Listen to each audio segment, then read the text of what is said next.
Um, a very good evening and a warm lake to all the participants who are currently present in webinar and joining us from Tibet House YouTube live channel. To begin with, may I first request everyone to kindly put your videos on and microphone on mute.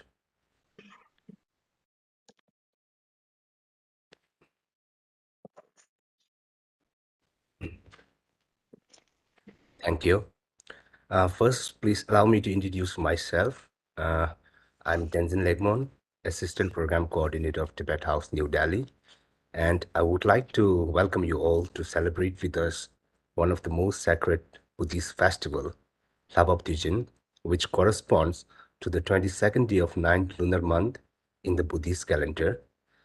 So on this very auspicious day, I, on behalf of Tibet House, would like to welcome you all to undertake the ceremony of Bodhisattva pledge with Geshe-la. So before I proceed, I would like to share a brief overview of Tibet House. Tibet House Cultural Center of His Holiness the Dalai Lama was founded in 1965 by His Holiness the 14th Dalai Lama to preserve and disseminate the unique cultural heritage of Tibet and provide a center for Tibetan studies. Tibet House also has a museum of valuable Tibetan arts and artifacts, as well as a library. We regularly organize lectures, conferences, exhibitions, film screening, and festivals throughout the year. These programs mainly focus on Indian, Tibetan, and Nalanda Buddhist history, science, religion, philosophy, art, literature, and culture, where it highlights the vital and evolving heritage of the Tibetan people. Tibet House also offers different courses on Buddhist philosophy and Tibetan language courses as well. So at present, a 5-year master course on Nalanda Buddhist philosophy, in short we call it NMC second batch, has already started in October, in which almost 900 participants are enrolled from 54 different countries. And we also have a Nalanda diploma course, which is a 1-year course. This course is designed specifically to accommodate people who are more seriously interested in Buddhist philosophy while being in the midst of busy lives in cities and towns with other engagements and commitments. So till now, we have successfully completed 3 batches, and the 4th batch of the Nalanda Diploma course, NDC4, is now being offered, and the registration will start in December of this year. And very recently, we have a 2-month Nalanda certificate course, which is being offered to students who wish to acquire knowledge of various Buddhist subjects in order to lay a good foundation of Nalanda Buddhist philosophy in a short period of time. Until now, we have successfully completed first batch of Nalanda certificate course so far. We also offer a Tibetan language course every 4 months. Until now, 23 batches have passed so far. And for the new 24th batch, which is both online and offline, the registration has already started in 21st October, and this will last till 17 November of this year. So I request to those who are interested in learning Tibetan languages from Tibet House, please visit our website and you will find the registration link from there. Okay, now before we proceed with the main event of today, I have a small announcement to make. On coming Saturday, which is on 20 November, I repeat, 20 November, we have a conference on quantum physics and Buddhist philosophy on the ontological reality from 9 to 5:30 p.m. At Gulmore Hall in India Habitat Center, New Delhi. So those who are interested to join, please follow the registration link, which is in our website. Thank you. And now I request Geshe-la to kindly proceed the teaching. Thank you.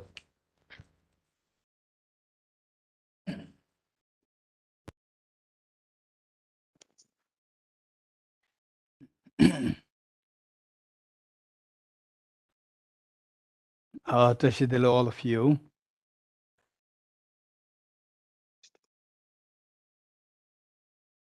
Happy and virtuous Lhabab Duechen. So today, because of the, say, the science and technology, we see that many people from all over the world, they can take part in these very important programs together. In the olden times, Tibet House, sometimes when I invite my teacher, Venerable Geshe Stabir Rinpoche, we might have about like maybe over 100 the participants for these programs. But now with the online, we see that there are many from anywhere in the world. Anybody from anywhere in the world can take part in this program. So welcome you all to this program.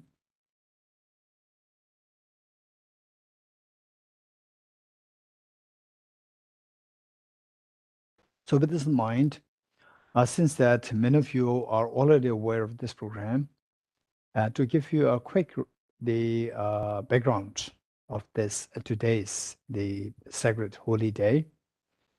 This in Tibetan is known as Lhabab Duechen. In English, the Buddha's descent from the 33 heavens, Tawasamka, to the planet Earth after being there in the heaven for the 3 months, primarily what in technical sense is referred to as the 3 months monsoon retreat, and the purpose for being there in the heaven to repay the kindness of the Buddha's own mother who took birth there in the heaven as a goddess there. So to repay the kindness, to give teachings to her and to all the god and goddesses present there, the Buddha went there for 2 months. And the Buddha descended. And on this day, the Buddha descended at the request of the king in Tibetan. His name is known as Segel, King Segel. The Buddha descended. And the place where the Buddha descended today is known as Sangasya or Sankisa. So this was just in Sangasya or Sankisa. And is about like about like 8 hours train drive or car drive from Delhi. And there, the local people, they are, since the time of the Buddha, they've been Buddhists. And even today, we see that there are Buddhists there, and there are some local the devotees, the pious practitioners. Particularly, there's one gentleman by the name Mr. Suriji, and he and his family, they're taking whole charge of reviving Buddhism there in that locality, which actually they have been Buddhist, and the local people there have been Buddhist since the time of the Buddha. So this is the brief the account about today's day, the Lhabab Duechen. Okay, with this in mind, the Buddha himself very clearly indicated that on such auspicious occasions where if one engages in virtues, it will multiply the say like hundreds, thousands, millions, of course, depending on your degree of the motivation, your degree of the dedication, your degree of the understanding of the Dharma, profundity of the Dharma. So this is what it is. So with this in mind, given that today is the very important day, and yes, I can see that there are many of you from the very different time zone. Some of you just got up very early in the morning, perhaps like 4 a.m., 5 a.m., 6 a.m., and some very late in the night, like 6, maybe 9, 10, and some of you like this. So this demonstrates your the commitment, your inclination, your passion, your love for the Dharma. And this is so wise, given that in this life we see that this is of the greatest meaning. So having said this, for this actual program, we're going to do it the manner in which most of you, we know we conduct this Bodhicitta retreat, and also here in Tibet House, we call it Bodhicitta Day. So we're going to follow the same patron. And for all of us, those who are more new, if possible, knowing that this is going to be like the day on the Bodhicitta day, for people to take the Aspirational Bodhisattva vow is a great opportunity for all of us collectively engaged in a very powerful virtue of taking the Aspirational Bodhisattva vow. Um, Keeping this in mind, knowing that in advance, if possible, try to set your altar well. Altar is it's not that altar should be so exotic or expensive. No, say you have a picture of the Buddha or whatever altar that you have, say His Holiness the Dalai Lama and so forth. You can have these displayed there, and then make some offerings, whatever offerings that you can make these offerings, including the water bowl offerings, light, candlelight offerings, incense, the fruits, or whatever is possible, make the offerings. And then before you sit for the program, you make three prostrations all and then you sit in the position. So this is how we are expected to do. And so this is just a description for your future, the consideration. So with this in mind, setting up proper motivation, as always, there are three things to keep in mind: the refuge field, bodhisattva field, and the purpose of this practice.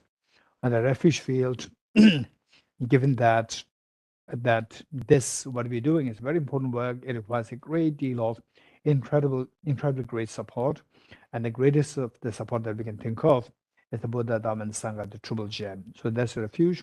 We just wish to say, for this refuge, visualize all Buddhas and Bodhisattvas in the space in front of us as so loving, caring, and embracing.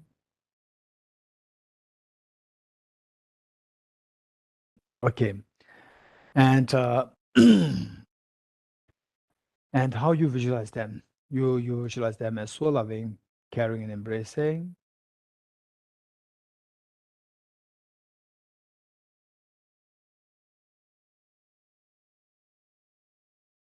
And then for the Bodhisattva field, visualize your two parents and all of family members, including children and all other demon sentient beings living on the side. And others, all sentient beings, human beings, animals, insects, hungry ghosts, hell beings, god and goddesses, spirits, everyone around you living on the side. And the purpose of this practice is to awaken the seed of Buddha nature within you, the seed of perfection within you. And this seed of perfection, like the ultimate treasure of your happiness, and this we know that is obscured by the mental defilements. The mental defilements are of two kinds, gross and subtle. The gross one referred to as the afflictive obscurations, the presence of which blocks you from attaining nirvana or the total fearlessness. And the subtle mental defilements referred to as the cognitive obscurations, the presence of this stops you from attaining the infinite happiness referred to as Buddhahood. And how to remove these two mental defilements is by resorting to a very powerful remedy, which is none other than the wisdom of emptiness. And this wisdom of emptiness should be the non-dual wisdom of emptiness of the Arya Bodhisattvas. And to activate this to wisdom of emptiness, it must be, first of all, preceded by the conceptual experience of the wisdom of emptiness, which in turn must be preceded by the the a great deal of a profoundly great deal of the knowledge and reflection on the wisdom of emptiness. And this wisdom must be supported by bodhicitta, the unconditional love of bodhicitta, and which in turn must be the supported by the renunciation. So the whole purpose is to invoke this the wisdom of emptiness and the very powerful and driving motivation, which is bodhicitta. and the renunciation, the two of them, which are known as the three principal paths. So, with this motivation, imagine that you are leading this practice, and all beings are joining you. All the Buddhas, Bodhisattvas, they are watching us. Okay, with this mind, let us turn to page 3 of the book screen sharing.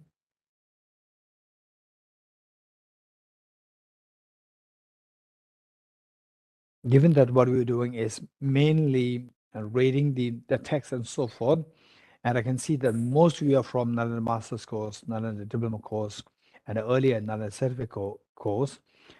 You know you are expected to know the meanings. So while we do the recitation, Given that what we're doing we are is expected to, of mainly course, the words will reading flow, the text and so forth, meanwhile the meanings and I can must be see that reflected. most of you are from If we Nalanda don't Master's reflect on the course, Nalanda meanings, Diploma then course, the and earlier benefit Nalanda that we get out Certificate of course. this practice You will be know much less. you are expected And to then know the the meanings. meanings well reflected, and those of us who already have some degree of understanding of emptiness, bodhicitta, and so forth, and particularly those from Nalanda Master's Course Batch 1, you should have a very comprehensive picture of the Dharma. So with this in mind, try to, let's say, integrate, integrate in a subtle form of what you learned from Nalanda Master's Course Batch 1 with whatever we are reading here. In other words, invoking the respective experiences. Okay, these three things must happen together. Ready? And to by great compassion, you taught the Immaculate Dharma to dispel all perverted views. To you, the Buddha Gautama, I pay homage. And to by great compassion, you taught the Immaculate Dharma to dispel all perverted views. To you, the Buddha Gautama, I pay homage. And to by great compassion, you taught the Immaculate Dharma to dispel all perverted views. To you, the Buddha Gautama, I pay homage. Tanje joda zoge chonam la chanjo pardo tani gyapso che dage chinso kebe chonam dola benjir sanje rubare sho sanje joda zoge chonam la chanjo pardo tani gyapso dage chinso kebe chonam ge dola benjir sanje rubare sho sanje joda zoge chonam chanjo bardo dane gyabsu che dage jinso gebe sonamge rola penjir sanje rubare sho sanje choda soge chonamla chanjo bardo dane gyabsu che dage jinso gebe sonam rola penjir sanje rubare sho. I go for refuge until I'm enlightened to the Buddha, the Dharma, the Sangha, by my accumulations of practice, giving and so forth. May I become a Buddha to benefit all sentient beings. I go for refuge until I'm enlightened to the Buddha, the Dharma, and the Sangha. By my accumulations of practice of giving and so forth, may I become a Buddha to benefit all sentient beings. I go for refuge until I'm enlightened to the Buddha, the Dharma, and the Sangha. By my accumulations of practice of giving and so forth, may I become a Buddha to benefit all sentient beings. In dependent origination, there is no ceasing, no arising, no annihilation, no permanence, no coming, no separateness, no sameness. I prostrate to the consummate Buddha, the supreme among all teachers, the one who taught this peace, which is freedom of vibrations. Okay, I'd like to quickly explain this verse. This is a very important verse, and this will tell us what is meant by fearlessness, what is meant by infinite happiness, or in other words, nirvana and Buddhahood. And the superficially, what you see this as so meaning the the what you find explicitly mentioned there is the nirvana, but from this we can infer what the infinite happiness of Buddhahood is. So, particularly for those of us from Nalanda Masters of Batch 2, those Batch 1 you expected to already know this meaning so well, then Batch 2, then those who are to join Nalanda certificate, the diploma course, Batch 4, and all those from Batch 1, 2, 3. So for you, I want to just explain this. And this is not just, for your knowledge, but also to reinforce, refresh, and to make it closer towards your experiential understanding, just rather than just leaving it on the intellectual knowledge. I say that all the developments, be it cognitive or be it the afflictive, afflictive, very gross ones.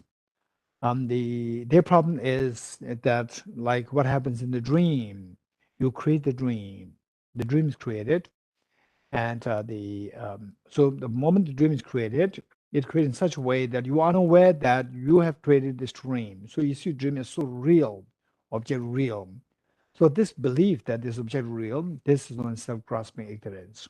So as long as you are trapped there in this, then you are bound to be affected by this dream in all different forms, where the pleasant things happen, you are attached to, unpleasant things happen, you are averse to, and the neutral things, you continue with this ignorance to see it as object real. So this is how we're being trapped into these three forms of the afflictions. And so this is Uparissamsara. Uparissamsara initially create a dream and believe it to be real, then the whole thing operates. Like the afflictions and the contaminant karmas, you react to the on the basis of your affliction, the afflictions, you react, and then the consequences experience, that is the samsaric experience. This is how the samsara operates. So self-grasping ignorance creates a dream. Then on this basis, then the depending on what things appear, subject real, the three kinds, pleasant, unpleasant, neutral. Then self-grasp, self-centered comes in, and to be very selective to say that, okay, this is very pleasant, I like it, attachment, this is very unpleasant, I dislike it, aversion, okay, this is neutral, is so, ignorance continues. So this is how the afflictions arise. And these afflictions will drive you to act in a particular way. So this action is known as contaminant karmas. And then because of your action, there's the reaction, the consequence. That is your samsaric experience of the miseries. So that's how the samsara operates. Unless until we wake up from this dream, we are bound to the fall prey to the samsaric experience endlessly. So then they say, even if you wake up, you see that you are still under the haziness is there in your mind. Although you have woken up, still the haziness is there. This is influence of the dream, influence of the deep sleep and the dream. So that haziness is the the metaphor for this self, not the metaphor for the cognitive obscurations. So our job is to get away from the dream, and plus you have to get rid of the haziness, and then you become so fresh to be 100% sure that whatever you're experiencing, yes, that nothing's really there which can affect you. So that is the where your mind can flow freely to every atom of the universe and every mind of sentient beings. And this is known as infinite the infinite, the sense of ease, also referred to as the infinite happiness, which is Buddhahood. Okay, so with this in mind, seeing this verse, we see that independent origination, the reality, in the eyes of the ultimate analysis, in reality, the reality of the dependent origination. Looked at from the conventional analysis, we see dependent origination. Looked at from the ultimate analysis, we see the emptiness of independent existence, emptiness of objective existence. In that experience of ultimate analysis, then we said all these phenomena by which the whole universe operates in the form of ceasing and arising. I don't want to go too much into detail. Ceasing and arising, annihilation and permanence, coming, going, separateness and sameness. So we see that our emotions they're being stirred by these 8 phenomena. So primarily, let's see the ceasing and arising, the Four Noble Truths, the first truth of suffering, the truth of the cause of suffering. These two are in the form of arising and ceasing. The truth of suffering as the result arises when the truth of the cause of suffering ceasing, when the results will arise by where the results arise, it happens only through the cause ceasing. Likewise, the truth of the cessation, which is the third truth, and the truth of the path leading to cessation. Again, these two as, and although it's a namesake cause and effect, but we can see that it is only through the effort in the truth of the path leading to the cessation that the truth of cessation can be attained. Again, we see that there is a arising, ceasing in the form of cause and effect. So we see that all these, what operates within the domain of the cause and effect, which constitute the whole universe, we see that they are empty from the objective reality. When you wake up, everything that existed in the dream, they all just dissolve in the experience of the waking up. And in this experience, we see that nothing in that dream can affect you. And in my life, in our life, each one of us in our life, we see that this person's not good, that person not good. I have a problem with my father. I have no problem with my mother.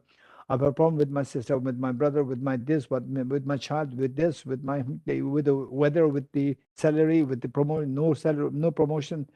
With all these problems are there, these all these problems somehow they are related to these eight phenomena: arising, ceasing, coming, going, annihilation, permanence, oneness, and separateness. So all these problems related to these eight. When you see that these all eight phenomena, they are like dream.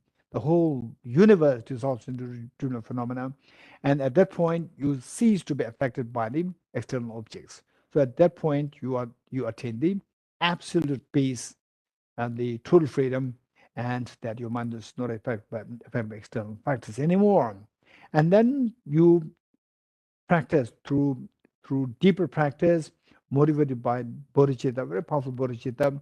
Even the haziness, the residual haziness of the dream will stop. That is the time when your mind not only that it's not affected by external factors, but it flows freely to all the atoms in the minds of the infinite sentient beings.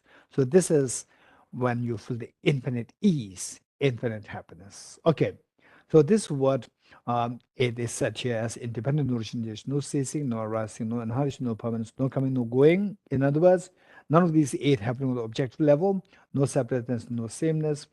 And who taught this on this planet Earth? It was the Buddha Shakyamuni for the first time on this planet Earth that he taught this. So I prostrate to the consummate Buddha, the supreme among all teachers. So who is the supreme of the teacher? Who is the supreme of all the teachers? Is the one who can teach most effectively of what you cherish the most. And what you cherish the most is this the total fearlessness and the infinite happiness. Whoever teaches that becomes a supreme teacher. Because for you, that is a supreme goal.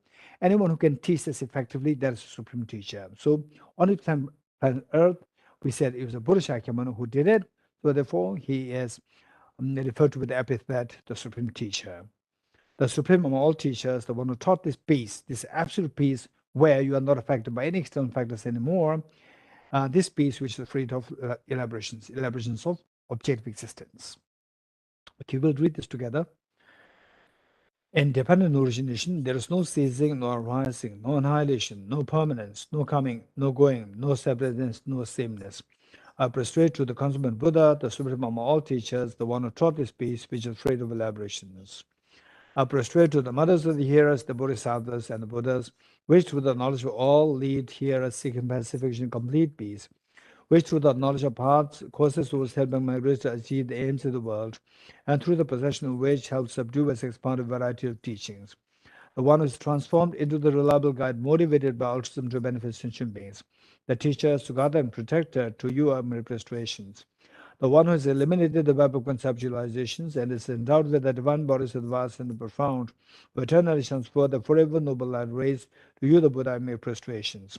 Inspired by wisdom and compassion, today in the Buddha's presence, I journey the mind of full awakening for the benefit of all sentient beings. Okay. As we read this mantra, let us make it a point that the meanings are reflected, and this should serve as a mirror for us that I should always remember that the miseries which I shun, they don't arise randomly, but they arise from the causes, and I do need to know how to exterminate these causes by relying on the very powerful remedies which the Buddha taught. Okay. Om ye dharma hetu prabhavam hetum tesham datagato yavatat tesham chayo nirodha Evam Vati Mahashramanaye Swaha. Om Ye Dharma Hetu Prabhava Hetum Tesham Dathagato Hyavatat Tesham Chayo Niroda Evam Vati Mahashramanaye Swaha. Om Ye Dharma Hetu Prabhavam Hetum Desham Hyavatat Tesham Chayo Niroda Evam Vati Mahashramanaye Swaha. All phenomena arise in causes. The causes are taught by the Tathagata, the cessation causes as well as taught by the great seer. Profound, peaceful, elaboration-free, clear-light and non-composite, such as the nectar of Dharma I've discovered, finding no one who can fathom this teaching in silence out the turn of words. Beyond utterance, thought and expression is the perfection of wisdom, which is unborn, unsees, and has the nature of space. It is the object of apprehension of self-realized wisdom. To you, the mother of the Buddhas of the three times of essence. The four seals of the Buddha's teachings. All composite things are impermanent. All contaminated things are the nature of suffering. All phenomena are the nature of emptiness and selflessness. Transcending sorrow is peace. The Guru is the Buddha, the Guru is the Dhamma, likewise the Guru is the Sangha, the Guru is the source of everything wholesome. I go for refuge in the Guru. By the sound of the vibrant drum of Dharma, you liberate all beings from miseries. I beseech you to kindly remain and give teachings until the end of the expanse of billions of aeons. The Buddha does not watch the negativities of beings, nor does he remove their miseries by his hands. His spiritual realizations are not transferred in them. It is by teaching the truth of the suchness that the beings are liberated. With folded hands, I beseech the Buddhas of all directions to shine the light of Dharma for all bewildered mysteries glow. If you are attached to this life, you are not a spiritual practitioner. If you are attached to samsara, you have no renunciation. If you are attached to your own self-interest, you have no bodhicitta. If there is grasping, you do not have the view. Okay, page 14. Praise to Shakyamuni Buddha. Particularly given that today is a very special day, the sacred related to the Buddha's activities. And let's say this, and as we recite this, see what are the qualities on the basis of which the Buddha is being praised. And as we praise, it is not that the Buddha will be very happy, will bless us. This is not connotation. That whether you praise the Buddha or not praise the Buddha, for the Buddha, there's no difference. Like for a mother, from a small child, the small child, whether praise the mother or not praise the mother, will always forever love you. But for the reason, the purpose why we are doing this is that the meanings from there identifying the qualities on the basis of which the Buddha Shakyamuni is praised. See if you have some of these qualities within yourself. If you do have some of these qualities, then rejoice in the good qualities and see how to nurture them further. Whereas if we don't have these qualities, and given that all of us we have the imprints or the Buddha nature within us, the seeds of these qualities no doubt exist within us. And the knowing that we have these seeds, why not we let these seeds germinate, and they nurture them further so that we go closer and closer towards total fearlessness and infinite happiness. Okay, with this in mind, let's recite this. To the founder, the endowed transcendent destroyer, the one gone beyond, the fourth destroyer, the completely perfected, full awakened being, perfect in knowledge and good conduct, Sugata, knower of the world, supreme God of human beings to be tamed, teacher of gods and human beings, to you, the completely and fully awakened one, the endowed transcendent destroyer, the glorious conqueror, the swift from the Shaggy clan, I prostrate, may God Frankston go for refuge. When, O Supreme amongst humans, you are born on this earth, you pace out 7 strides, then said, I'm supreme in this world. To you who are wise, then I prostrate. With pure bodies from supremely pure, wisdom ocean like a golden mountain, fame that lives in the 3 worlds, win of the best, Lord, to you I prostrate. With a supreme science, face like a spotless moon, color like a gold, to you I prostrate. Plus 3 like you, the 3 worlds are not. Incompatible wise one to you are prostrate. The Savior having great compassion, the Founder having all understanding, the field of merit with qualities like a vast ocean, to you that Tathagata prostrate. The purity that frees one from attachment, the virtue that frees one from the low realms, the one part, the sublime pure reality, to the Dhamma that pacifies are prostrate. Those who are liberated and also show the path to liberation, wholly feel qualified with realizations, who are devoted to the moral precepts, to you the Sangha are prostrate. Do not commit any non-virtuous actions. Perform only perfect virtuous actions. Subdue your mind thoroughly. This is a teaching of the Buddha. A star, a visual aberration, a flame of lamp, an illusion, a drop of dew or a bubble, a dream, a flash of lightning, a cloud. See conditioned things as such. Through this marriage, may sentient beings attain the rank of all seeing, subdue the four faults, and be delivered from samsara's ocean, perturbed by the waves of aging, sickness, and death. Okay, Heart Sutra, page 29. Yes. As we saw the Heart Sutra, this is the heart of the sutra, meaning the quintessence of all the teachings of Buddha, and with the background of the teaching happening. With this background, we need to remember the 3 points. One, what was the question asked by Shariputra? How should the child of the lineage practice perfection wisdom? And then what is the response given by Avalokiteshvara? That the child of the lineage, meaning anybody who aspires to become Buddha, that becomes the child of the lineage, the one who holds the best of the lineages that exist in this universe. And how should this child practice? Practice the wisdom of emptiness. So from this we should get the understanding that without the wisdom, without the proper understanding of wisdom of emptiness, no matter what we do, whatever practice that we do, if the wisdom of emptiness is lacking, there's no way by which we can attain freedom from samsara or liberation from samsara. So, this is what the Bodhisattva Avalokiteshvara explained, that we need to see the emptiness, ultimate reality of phenomena, in order to be liberated from your miseries, and also to train your mind as the lineage holder of the Buddhas, somebody who aspires to become Buddha for the benefit of sentient beings. We need to train in this wisdom. This wisdom alone is the liberating path which cleanses you of the mental defilements. All other cleansings, they are just temporary cleansing, not uprooting of the defilements. So, this should give us an imprint in the mind that no matter what in this life, I must get some experience of the wisdom of emptiness through learning, reflection, and meditation. This must be a big reminder for us that we are not being swayed by or being misled by the people who will say that, oh, just do this single point of meditation and this will take you to enlightenment. This is what the Buddha taught, not anything else. So this is very sad. So we need to remember that the original, the real teaching of the Buddha, in other words, very comprehensive teaching of Buddha, and the authentic teaching of Buddha.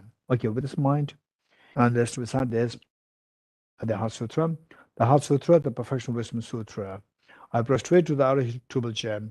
Thus did I hear at one time. The Buddha was dwelling on Mars of Vultures mountain in Rajgriha, together with a great community of monks and a great community of bodhisattvas. At that time, the Buddha was absorbed in the concentration on the categories of phenomena called profound illumination. Also, at that time, the Bodhisattva Mahasattva Avalokiteshvara looked upon the very practice of the profound illumination of wisdom and beheld those 5 aggregates also as empty of inherent nature. Then, through the power of the Buddha, the Venerable Shariputra said this to the Bodhisattva Mahasattva Avalokiteshvara: how should any child of the lineage who wishes to practice the activity of the profound professional wisdom train? He said that, and the Bodhisattva Mahasattva Avalokiteshvara said this to the Venerable Shariputra: Shariputra, any son of the lineage or daughter of the lineage who wishes to practice the activity of the profound professional wisdom should look upon it like this, correctly and deliberately, beholding those 5 aggregates also as empty of inherent nature. Form is empty, emptiness is form. Emptiness is not other than form. Form is also not other than emptiness. In the same way, feeling, discrimination, composite factors, and consciousness is empty. Shariputra, likewise, all phenomena are empty, without characteristic, unproduced, unseized, stainless, not without stain, not deficient, not fulfilled. Share Buddha, therefore, in emptiness there is no form, no feeling, no discrimination, no composite factors, no consciousness, no eye, no ear, no nose, no tongue, no body, no mind, no visual form, no sound, no smell, no taste, no touch, and no phenomenon. There is no I element and so on, up to and including no mind element and no mental consciousness element. There is no ignorance, no extinction of ignorance, and so on, up to and including no aging and death, and no extinction of aging and death. Similarly, there is no suffering, origination, cessation, the path, cessation. There is no exalted wisdom, no attainment, also no non-attainment. Shariputra, therefore, because there is no attainment, bodhisattvas rely on and dwell in the perfection of wisdom, the mind without obscuration and thus without fear.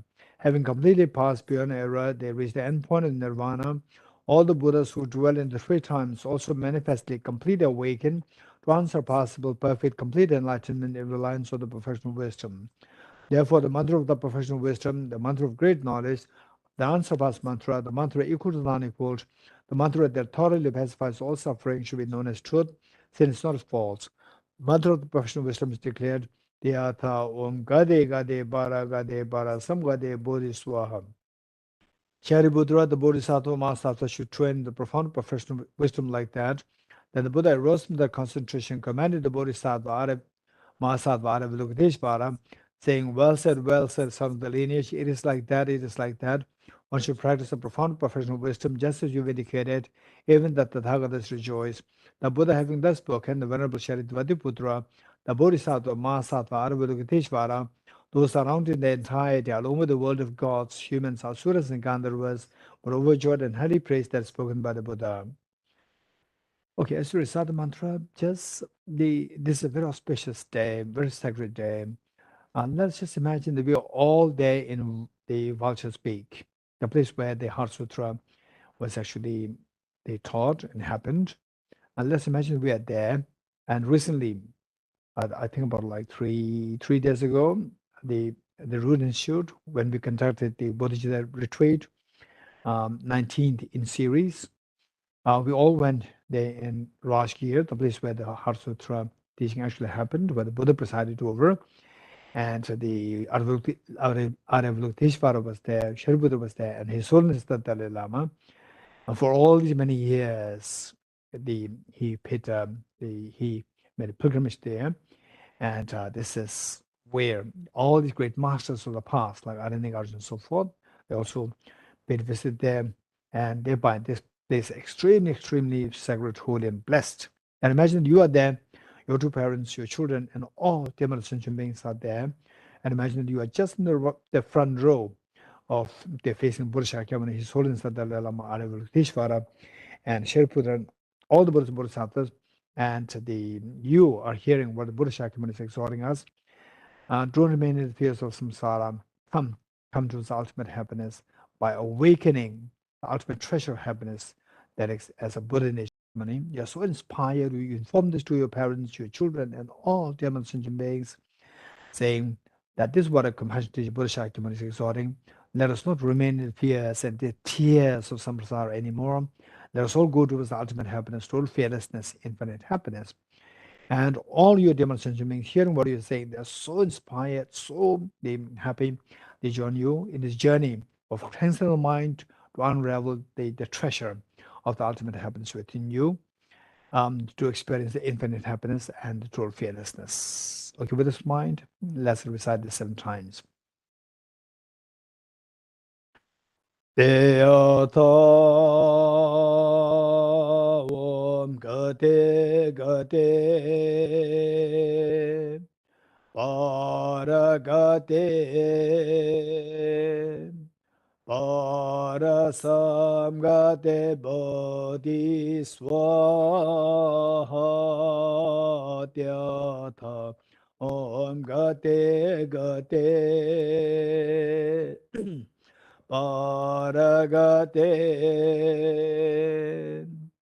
Parasamgate Bodhi Swaha Tyatha Om Gate Gate Paragate Parasamgate Bodhisvaha Om Gate Gate Paragate Parasamgate Bodhisvaha Om Gate Gate Paragate Parasamgate Bodhisvaha Om Gate Gate Paragate Parasamgate Bodhisvaha. By the teachings of the three supreme jewels possessing power of truth, may inner and outer hindrances be transformed, may they be dispelled, may they be non-existent, may they be pacified, may all negative forces opposed to the Dharma be completely pacified, and may the host of 80,000 obstacles be pacified. May we be separated from problems and conditions harmful to the Dharma. May all enjoyments be in accord with the Dharma. May auspicious and perfect happiness pervade this place now. Okay, Seven Puja. This is primarily to set our journey towards unraveling the hidden treasure of the Buddhahood, complete enlightenment, which exists within yourself, which exists within everyone, all the sentient beings. And for that, these are the seven things that we need to engage in, that this journey of cleansing the mind towards infinite happiness, fearlessness, is smoked. So with this mind, let's say this together. And it involves 7 points, and they are self-explanatory. So what we suggest is that as you read this, let us make it a point that the meanings are well reflected, and in the process, actually, your mind is being nourished by these 8 points, and this is how our journey becomes very forceful and effective. A 7 in practice, excerpt from the King of Prayers, extraordinary aspiration, the practice of Samadhi. I bow down to the youthful Aram and Jushri, you the Buddhas, the lions amongst humans, gone to freedom in the present, past, and future, in the worlds of 10 directions. To all of you with body, speech, and sincere mind, I bow down, with the energy or aspiration for the Bodhisattva way, with a sense of with a sense of deep respect, and with as many bodies as atoms of the world. To all of you Buddhas visualize as real, I bow down. On every particle, Buddhas never list as particles. Each amidst a host of bodhisattvas. And I'm confident the sphere of all phenomena is entirely filled with the Buddhas in this way. With the infinite ocean of praise for you and oceans of sound from the aspect of my voice, I sing the breathtaking excellence of Buddhas and celebrate all of you Sagadas.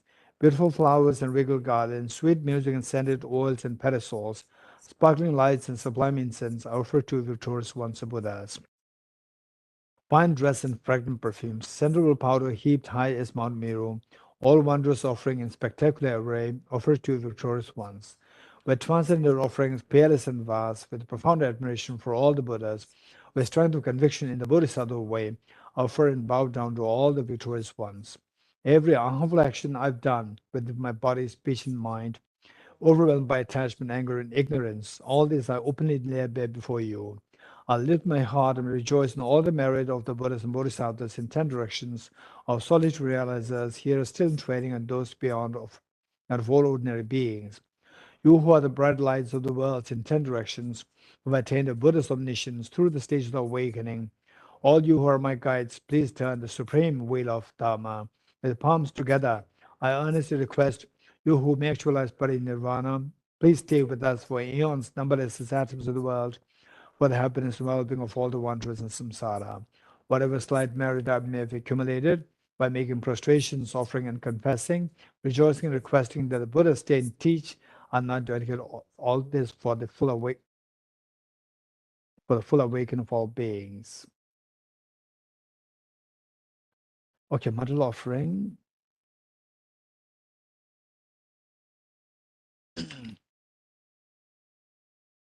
You just visualize that you're offering the best that you have that exists in the universe. In mentally, you can offer this all the Buddhas Bodhisattvas. And the purpose of this is to accumulate our, say, our the energy of your mind to engage in virtues. These offerings are the clear indication of your the respect, love, and admiration in these teachings and the practices. So it's like accumulating merit, it's a depositing money in the bank, accumulate so much merit that's required, required for your journey. This ground anointed with perfumes, 20 flowers, adorned with Mount Meru, the four continents, the sun, and the moon. I imagine this is a Buddha filter and offer it. May all sentient beings that enjoy this pure land. O Sajibge Joshe Mendo Tam Ram Le Shenyen De Gyamba De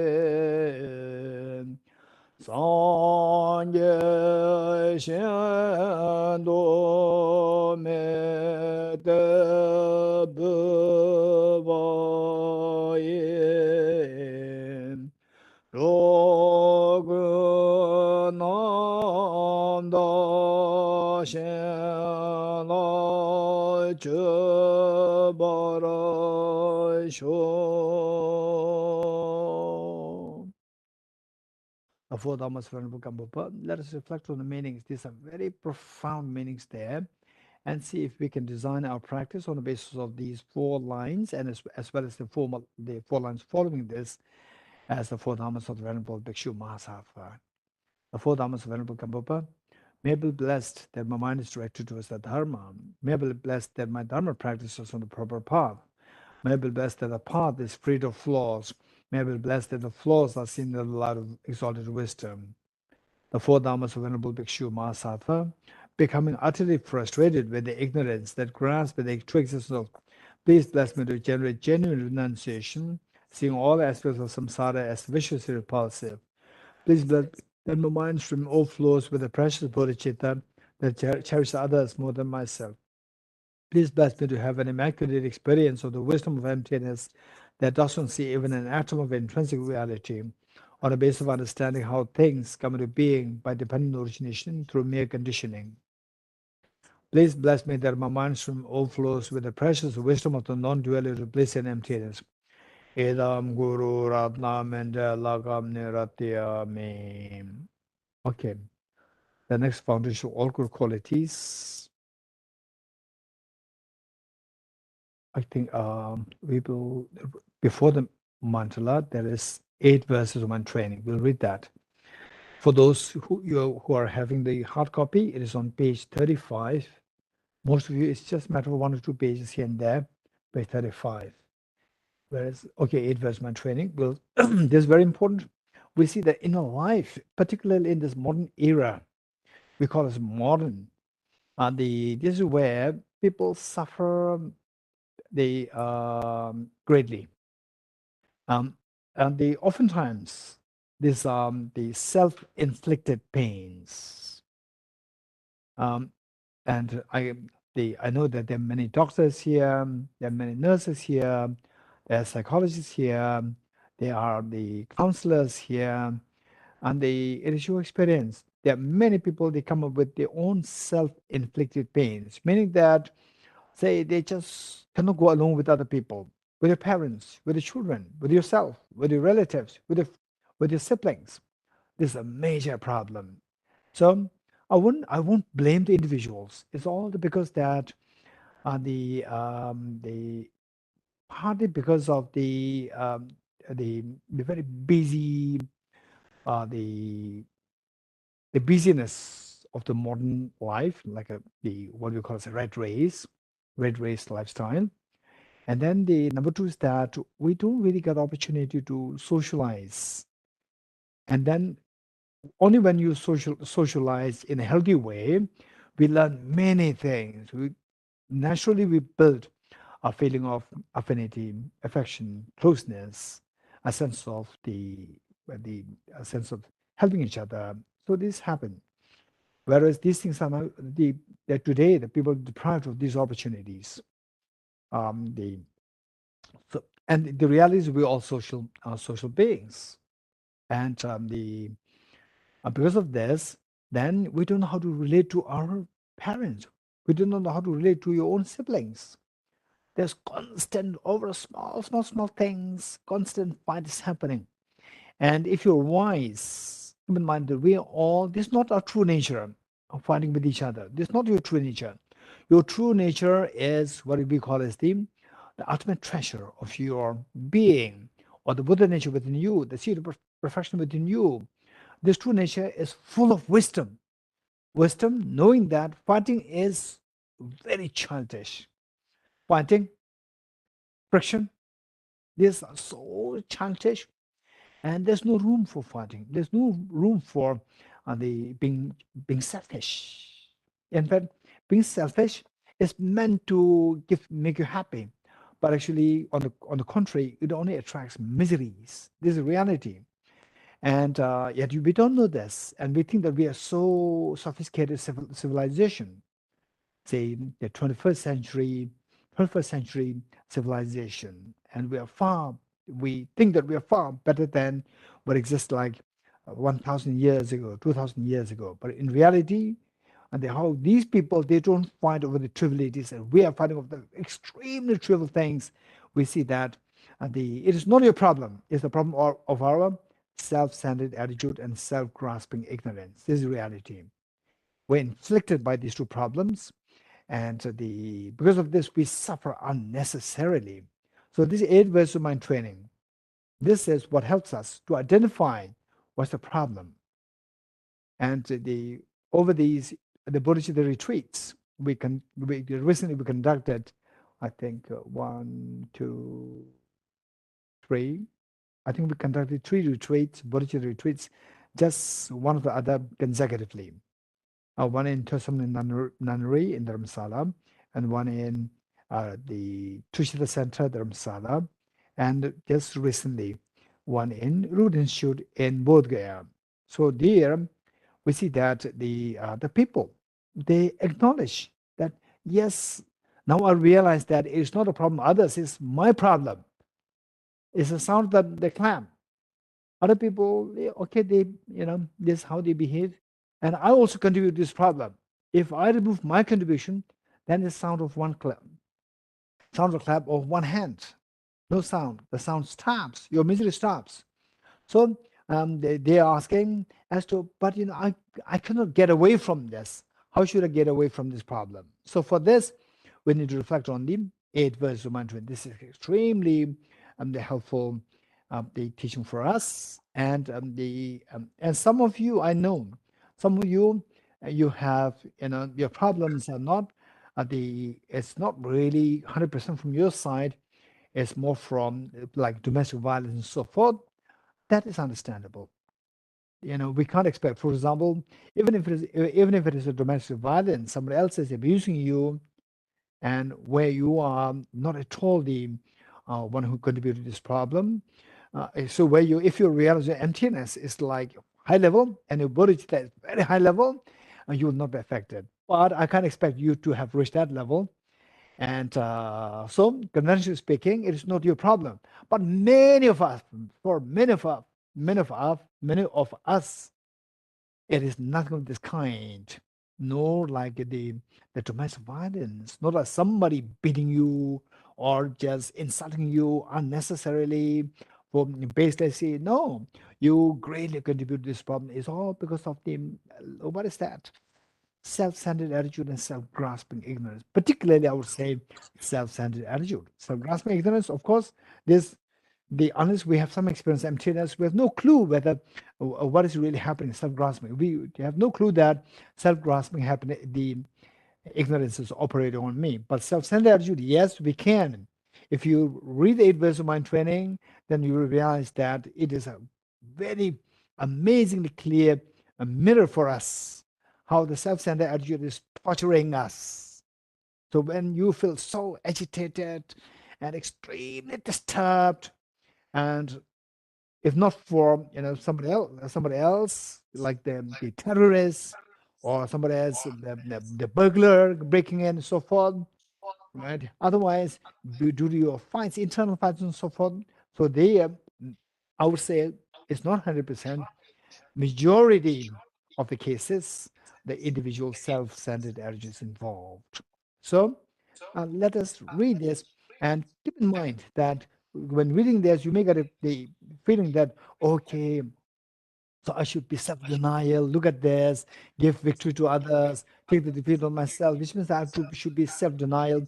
This is not a connotation. We should not read it in a wrong way. In fact, we need to keep in mind two things. That within the mind, there's one set of the emotions which make you happy, another set of emotion which makes you unhappy. And these two sets of emotions, they are the masterminds. There are two masterminds. Say, if we can tackle the masterminds, all the emotions under this can be under control. So, say the mastermind for making you happy, mastermind of all the emotions which are responsible for giving rise to happiness, and this is the self-confidence. Self-confidence. Let's not forget it. And a mastermind of all the emotions which are responsible for attracting miseries, agitations. Say you find, and if the moment there's agitation there within you, agitation, anger, dissatisfaction, and say the the stress and so forth. In most cases, the mastermind is the self-centered attitude. So the egoistic self-referential ego is the mastermind of all these, and the set of the emotions responsible for making you unhappy. And the self-confidence is the mastermind of all the emotions responsible for giving you happiness. So these two should not be mixed up. And how do we demarcate the evolved being from a non-ordinary person? Is evolved being is somebody who is able to distinguish the two and boost the power of the self-confidence and mitigate the power of the self-referential ego. So you just separate this. You see that the distance between the two is made greater and greater. That is a wise person. That is an evolved person.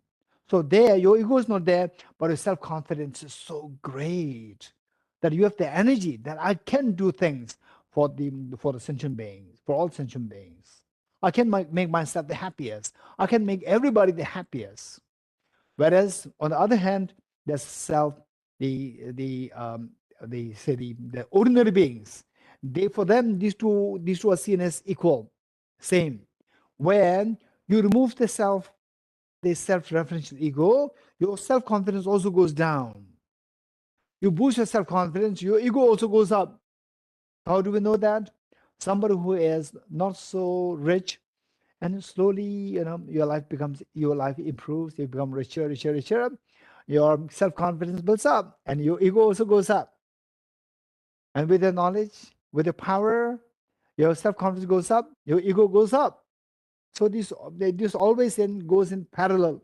So this says ordinary person, where the evolved beings say richer you become, more powerful you become, more influential you become, your self-confidence builds up and your self-referential ego goes down. If that happens, you are an evolved person. How do you know that? As you become more powerful or more knowledgeable or more wealthy, say people who are destitute, they feel like coming to you. When that happens, you are an evolved person where your ego is not manifested, your self-confidence manifested. So because you don't demonstrate your ego, ordinary people, they would feel comfortable to come to you to seek help from you. Whereas your self-confidence goes up and your ego goes up, and the people who are destitute people, they will not come to you because they feel scared of you because you are egoistic. Okay, So these are things that we need to keep in mind. So with this in mind, um, reading the 8 verses of mind training, we should remember that all these things, I give the victory to others, I take the loss on myself, and so forth, defeat on myself. These are not to crush your self-confidence. These are to crush your ego. And when you say that, may I be able to do that? Who can do that? Strong people can do that. Strong people. So therefore, your self-confidence builds up. It is boosted, and your ego is subsided. So this whole purpose, if you do that, you will see that this serves as a mirror for us. That wow, that's amazing. So thus far, I feel so agitated. Anybody, my brother, my sister, my parents, my there's husband, wife. Whenever they say something, I feel irritated. Whenever they do something, I feel irritated. So which means it's all your ego, a self-referential ego. Whereas that even if somebody does something not nice, you should have the strength to see that as a small child's play. Or the mother would see the small child's play as say the small child dirties the wall with a pencil. The mother would see this as a painting, not as dirtying the wall. This should be the quality that you should build. This is what with most people cannot do. So therefore, evolved beings, strong people are the people who can do things which the ordinary people cannot do. If you can do that, you are a evolved being. If you cannot do that, you are an ordinary person. So being an ordinary person, don't expect that you improve, you change the environment and you have the happiness. Never expect it. Only in rare cases where there's acute domestic violence happening in the family, say when husband and wife, the husband, say the abusing the wife abusing the husband, the children abuse the parents, so forth. These things happen. And then when you're out of this environment, you feel that you are out of prison. This is very different story. Otherwise, in most cases, you can't tolerate small things. The fact that you are together in a family means that you need support of each other. You need support of each other means you cannot be self-sufficient.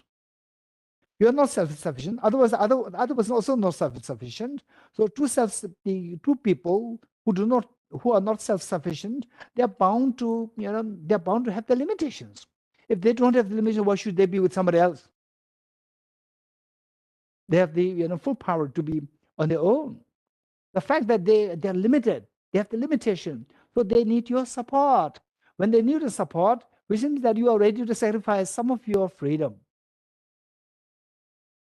We can't be, okay, so they say 2 people, 3 people, 4 people together, you can't expect 100% freedom, because you have to learn how to be in the shoes of the others. Let us not always learn how to see things from your point of view, only from your point of view. So finally, what do you want? You want happy? You want happiness? Or you want suffering? If you want happiness, learn how to look from others' point of view. If you want suffering, continue to look at things from your point of view. Then you will have ample of suffering, and your suffering will never end. Okay, this is how we should be able to read the 8 verses of mind training. Ready?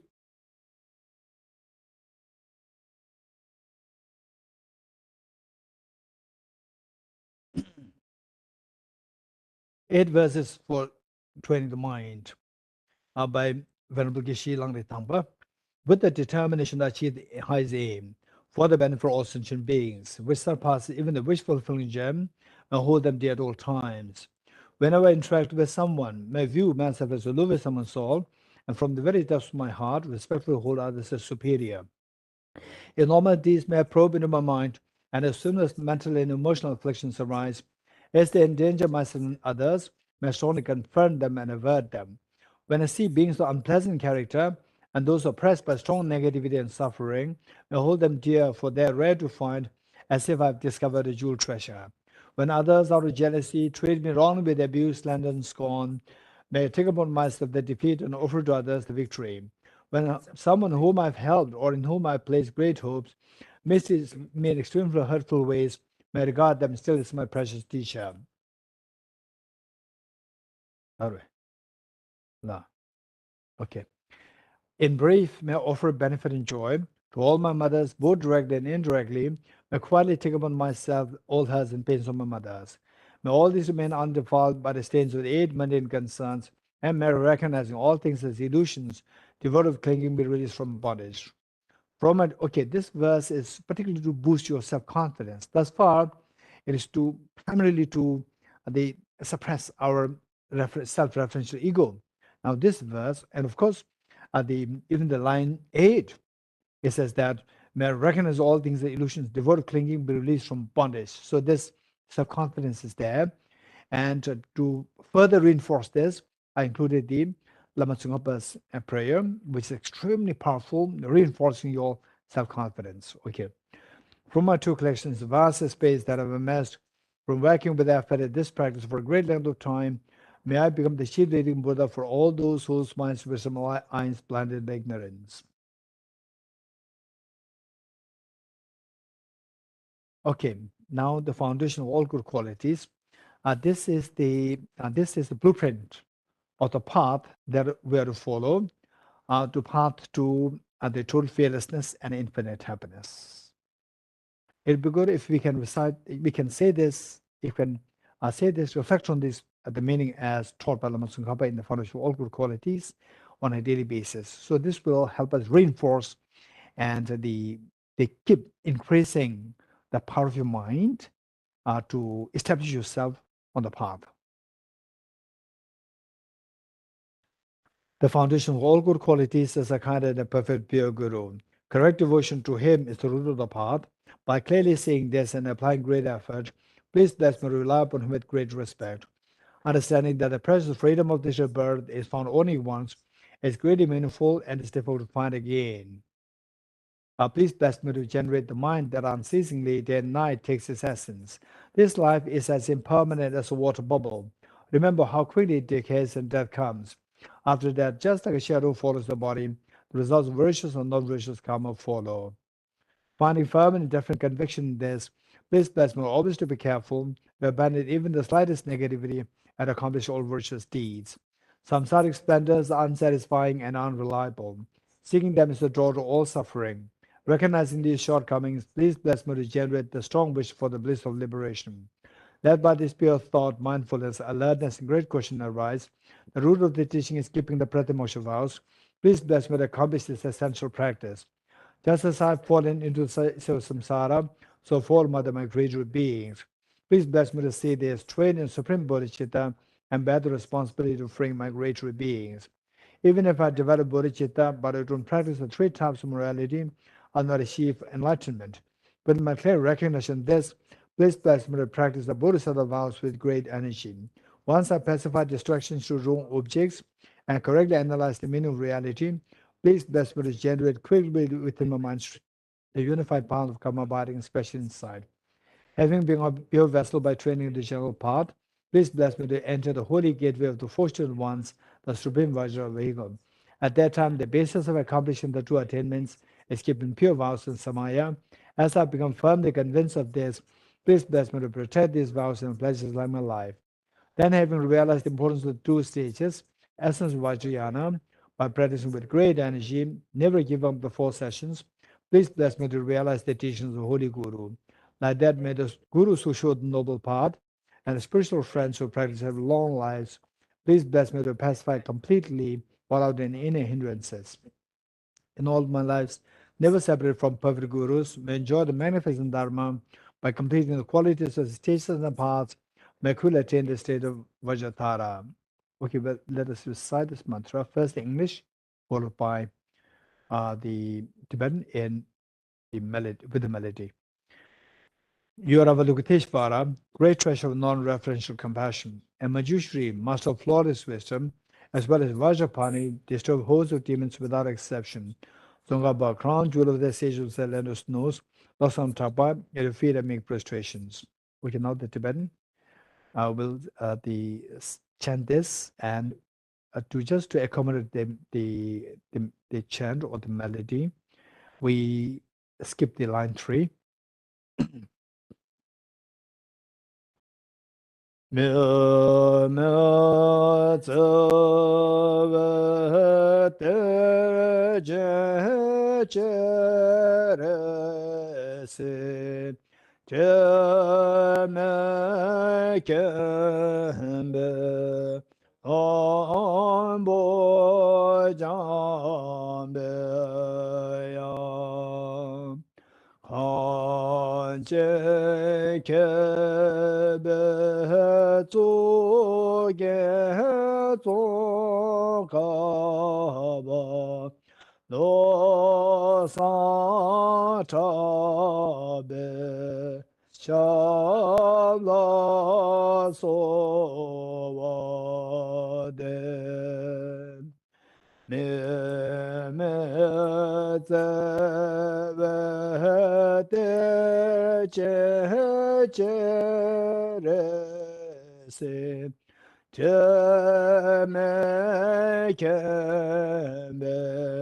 원보자베야 간제케 대조계종가바 로사차베 샤블라소와데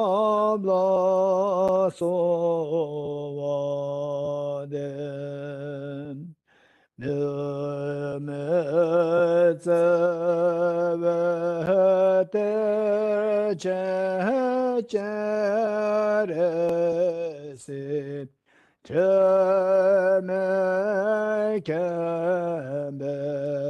ombo장베야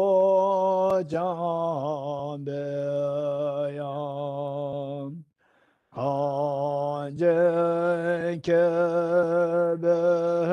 쪼게 쪼가바 로사차베 샤블라소와데.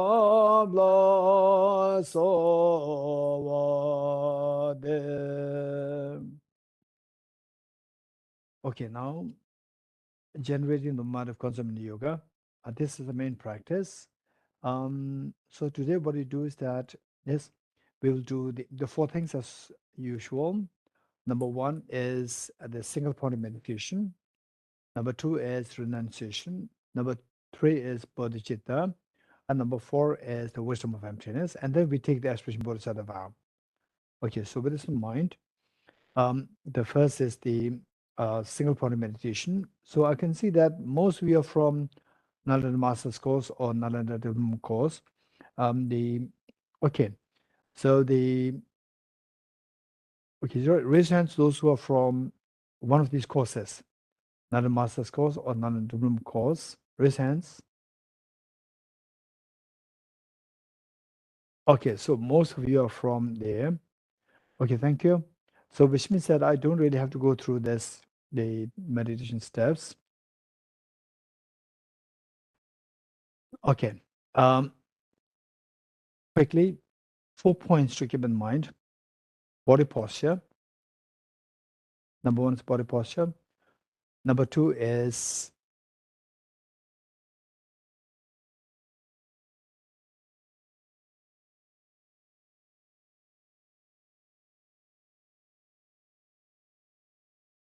body posture. Number 2 is the focal point. Number 3 is the identifying the errors of meditation.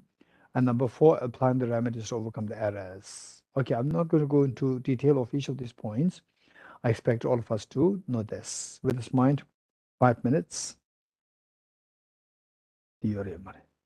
Sound cool mare. Can say too much. All right. Sound the cool mare. Okay. Are ready? 5 minutes.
Okay, thank you. Next is the renunciation, or for the renunciation, we're going to do that on the basis of the four seals.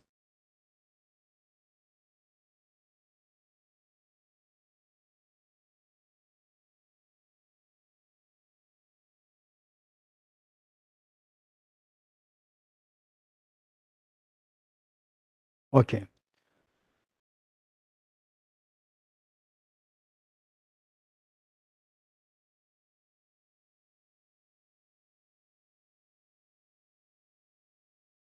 For renunciation means to renounce the miseries. To renounce the miseries, we need to know how to renounce the causes of the miseries. In the essence of dependent origin mantra, the Buddha taught Ye Dharma Hetu Prabhava. All these phenomena arise from the causes.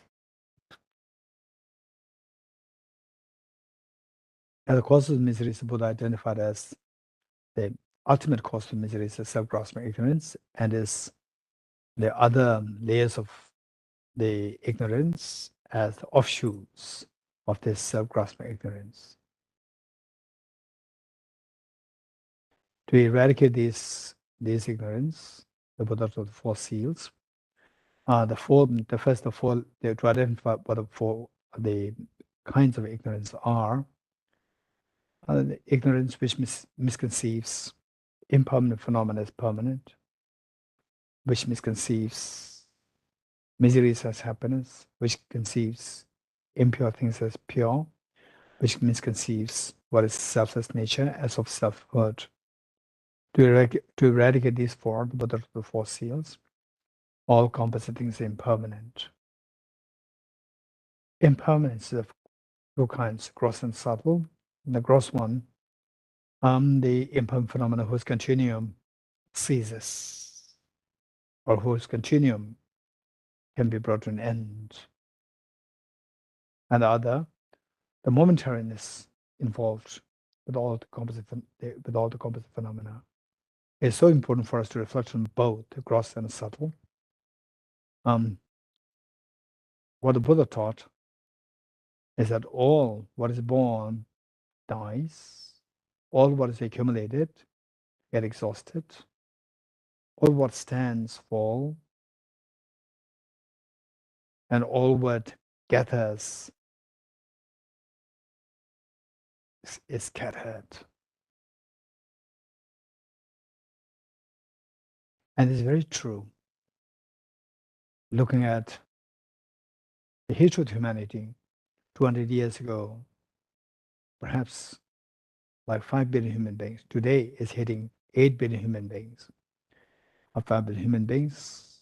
And where those people who are of your age, who are younger than you, who are older than you, where are they?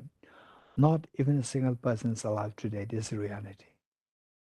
And the children, young people who are younger than you, are little children, and young ones, they have their own aspirations, their dreams, their careers, in their future careers in their mind. Whether the careers and the dreams are accomplished or not accomplished, they're all gone.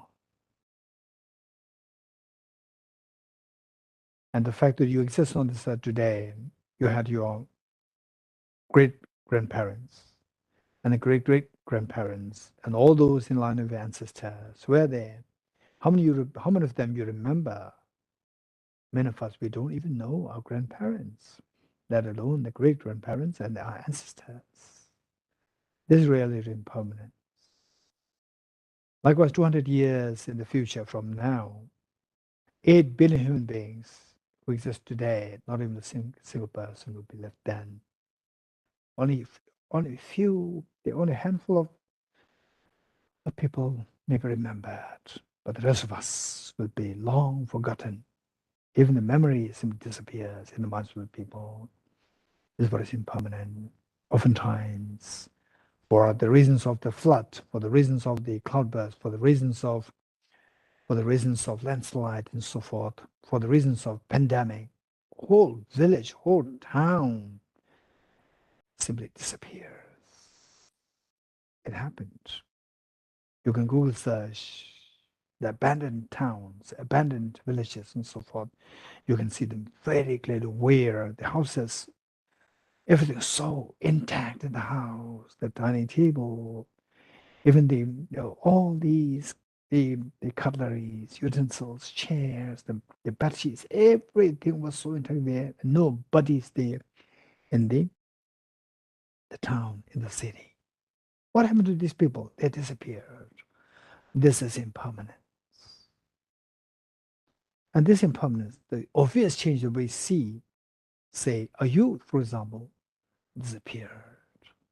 This obvious change that we see is possible only if there's a change happening on the yearly basis, monthly basis, weekly basis, daily basis, hourly basis, minute by minute basis, second by second basis, millisecond by millisecond basis, which means all composite phenomena should necessarily follow this principle of the momentariness, momentarily changing.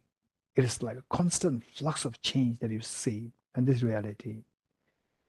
Just seeing the atoms in a constant flux of movement. This is how bodies moving, this whole universe is moving.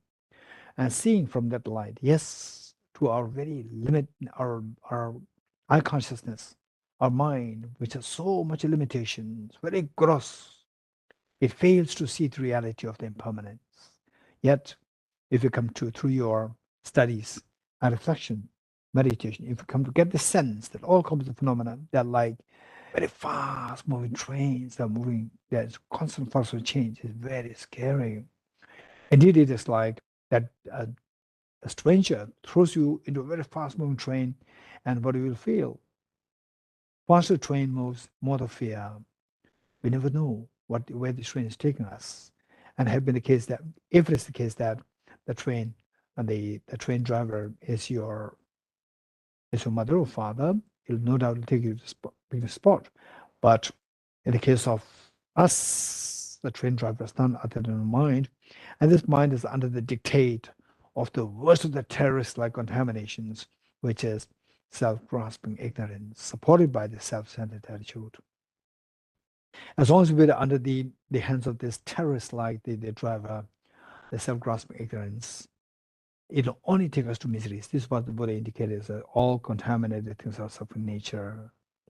What's contaminated by the self-grasping ignorance will only take us to suffering, such as sickness, aging, death, tension, depression, anxiety, anguish, lamentation, grief, bewilderment, confusion, and so forth. All these problems. There are one moment of such experience, a tragedy, a deep tragedy, a painful tragedy is good enough to nullify all the past moments of memories of the merriments, celebrations, festivities, birthday parties, family gatherings, and so forth. They all appear to be so shallow, gloomy, and meaningless, totally trivial. Yes, if this is real, yes, I discovered it, but is a way out. Yes, what's the way out? The Buddha taught, Ye dharma hetu prabhava, hetum tesham tathagata hyavata, tesham jayo nirota evam vadima shramane soham. That the cessation of these causes as well is taught by the great seer. How to bring an end to these causes is also taught by the great seer. So how to bring an end? What did the Buddha taught? What this great teacher taught? Yes, the Buddha taught the wisdom of emptiness. What is the wisdom? This wisdom is the discerning mind who is able to object tells with reality. What's the reality? The reality is what the Buddha indicated as the third seal. Everything is the nature of emptiness, self-existence. What is this emptiness? Okay, there's clearly meditation on emptiness of self. And if you're already exposed to understanding emptiness, well and good. If not, I just try to follow this instruction, and whatever you get, this is, of course, don't think that this is emptiness. This is going to be just like the crash course, like a very brief intro of emptiness. But for those of us who learned it more extensively, particularly from the Master's Course Batch 1, you expect to actually get some understanding, get some experience what emptiness is. Okay, so we'll do that on the basis of what is known as the 5 points which I'm oftentimes they share with people how to measure emptiness in a very simple form. Okay, think of the self which you identify as I, and check how the self appears to you. Like a movie projected by your mind, like a movie projector, like a mind, or they are so object real there, nothing to do with my mind, so object real there. Of course, in the second way, so object real there, so solidified, objectified from the object there, nothing to do with my mind. This belief that this exists as so objectively the way he or she appears, this is not self-grasping ignorance. How do you know that this is the ignorance? This is not a valid mind. Remember what Arjuna said. If this were to self, if the self were to exist objectively, then remember what Arjuna said. If the mirage were to be water, one of those close by the mirage see water. With a similar token of reasoning, if the self were to exist objectively, why don't I see the self as I go closer to this object? Okay, let us now go closer to this object, which means technically referred to as subjecting. Let us subject the self to the ultimate analysis.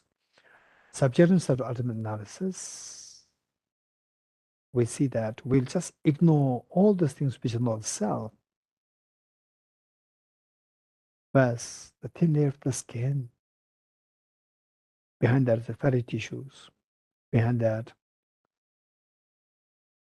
the cartilages, the muscles, the heart, the lungs, the liver, pancreas, intestine, stomach, gallbladder. None of these solid parts constitute the element, they constitute the self. These are referred to as element of earth, and element of earth is not to be identified as a self in the eyes of the ultimate analysis.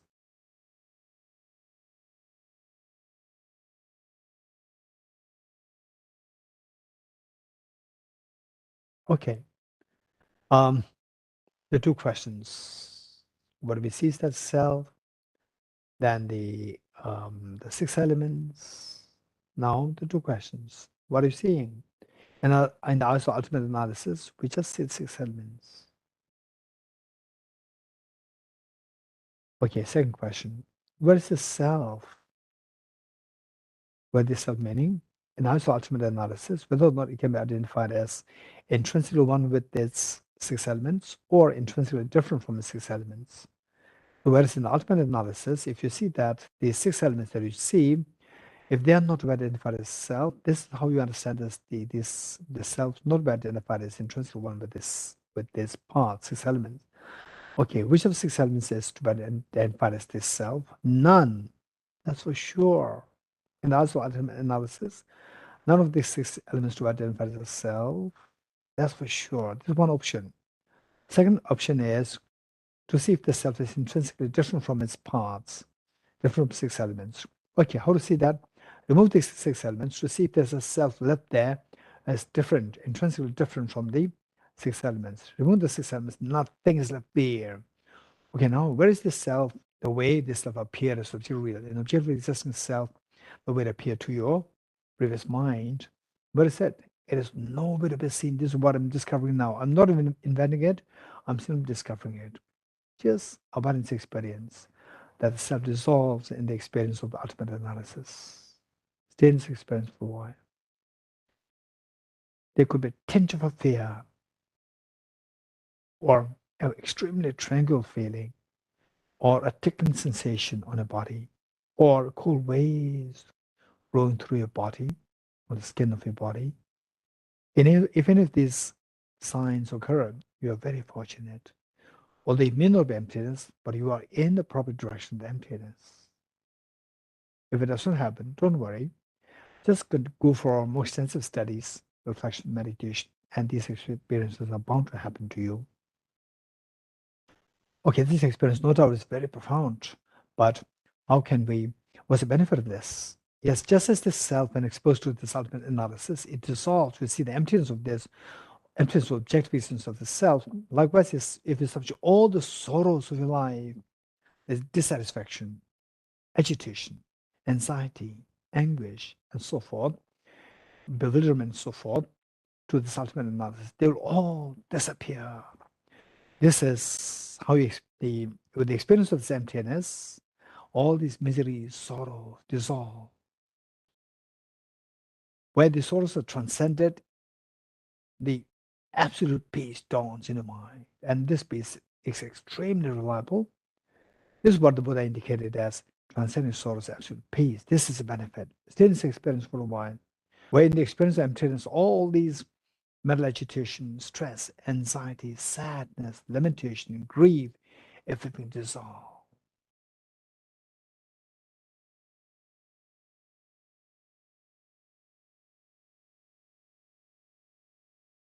Okay, that experience, that aspiration to be able to sustain this experience of emptiness, where all the sorrow subsides or dissolves and the peace dawns in your mind. This is known as the final understanding of renunciation in Tibetan, Ngechung Samba. Okay, slowly come out of this practice before we move to the bodhicitta practice.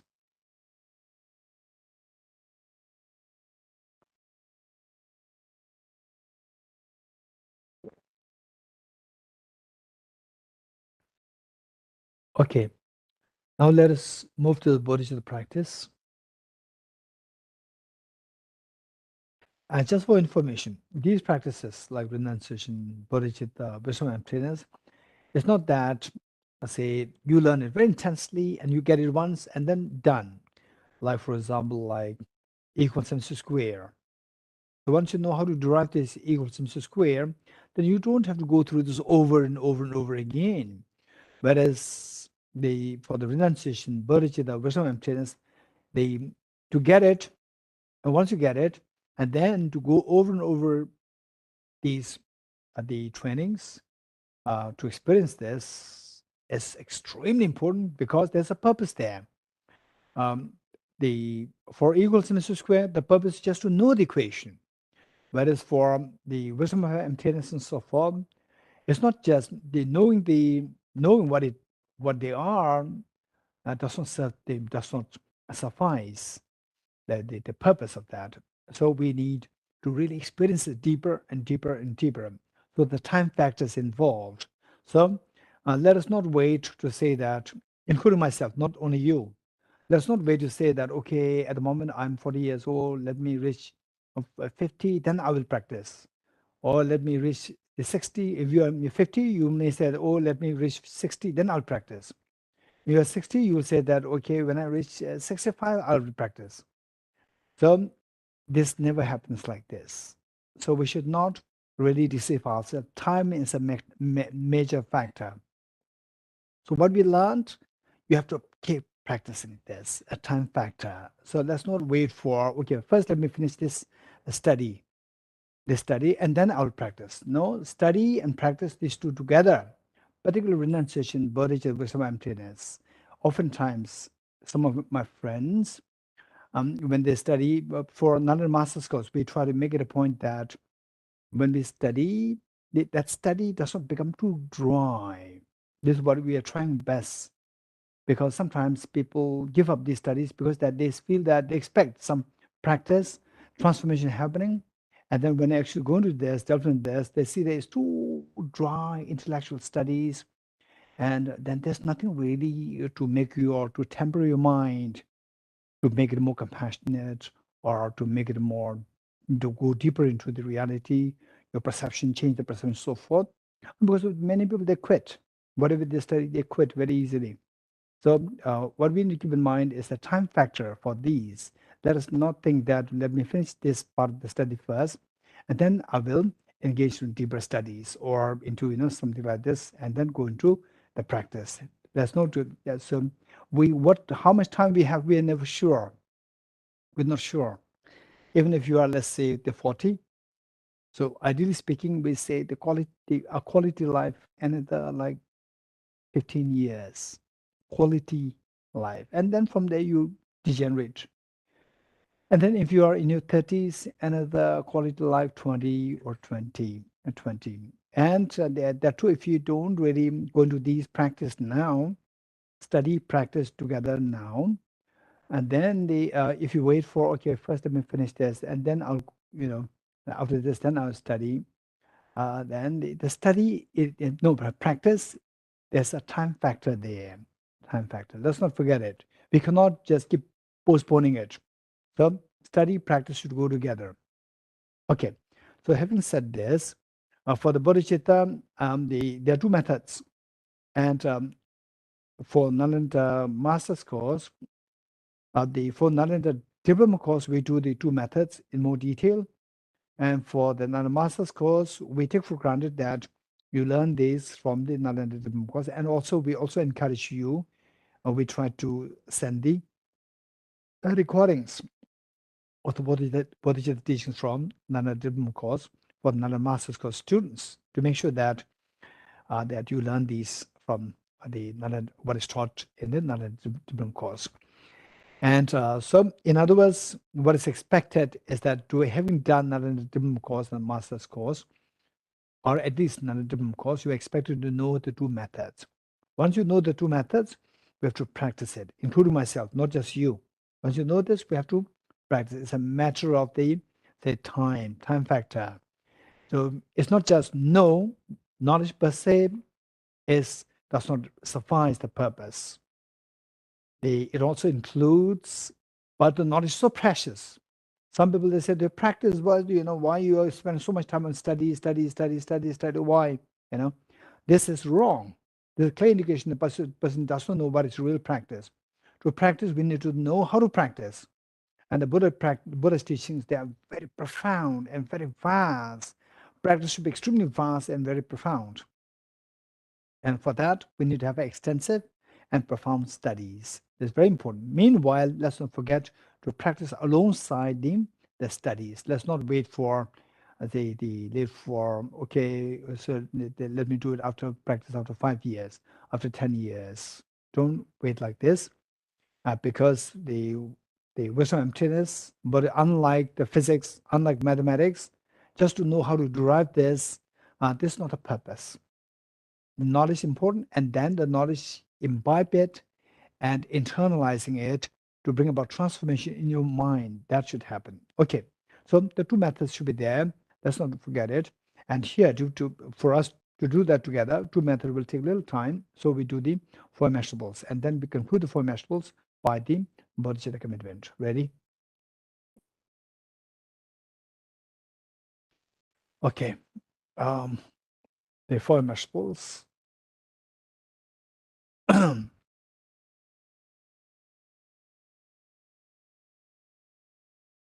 This is going to be guided meditation, and try your best to follow the instructions and invoke the experience to the best you can.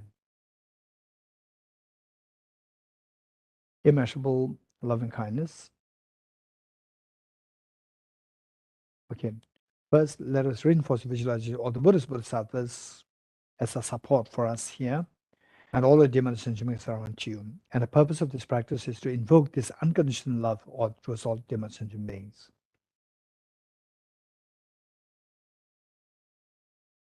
Immeasurable loving kindness. How good would it be that all my demon sentient beings are endowed with happiness and the causes of happiness? May all my dear sentient beings be endowed with happiness and the causes of happiness. I'll take the responsibility that all my dear sentient beings are endowed with happiness and the causes of happiness. The Buddha's Bodhisattva is witnessing that you make such a courageous commitment, like a mother after all these many years of hardships in raising her children. Today, the eldest daughter just aged 12 and the eldest son just aged 11. Two of them come to the mother, telling the mother, please take rest, Mom. You have done everything for us. You have given such a love and affection towards us. We also love you so much. We want to take care of you. We'll take care of you. We already grown up. We'll take care of all our siblings. You have done everything for us. The mother could not believe her eyes in years, after all the many years of hardships that she went through. She couldn't believe her eyes and ears what she's hearing today from his very dear and loving daughter, a loving son. This is exactly what has happened to all Buddhist Bodhisattvas. They're feeling so proud of you. This part in happiness that they feel towards you invoke their compassion, omniscient minds to send for nectars or soothing lights towards you, ultimate sentient beings. They may touch the last nectars with the bodies and beings yours, instills in all happiness, and causes happiness in the minds of the sentient beings yourself, and causes happiness primarily the unconditional love of bodhicitta and the fearless wisdom of emptiness.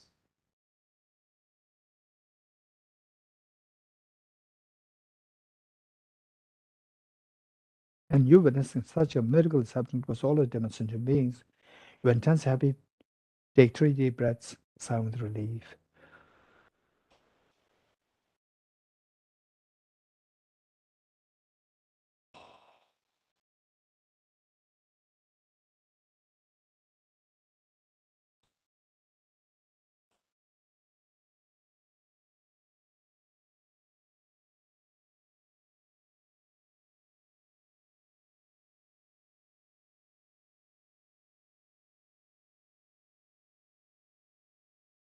Immeasurable compassion.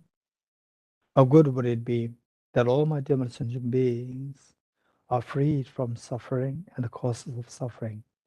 The cause of suffering primarily consists of self-grasping, ignorance, self-centered attitude, and the offshoots in the form of inappropriate attention, gross afflictions, and the contaminant karmas, and the active seeds. May all my dear sentient beings be freed from suffering and the cause of suffering.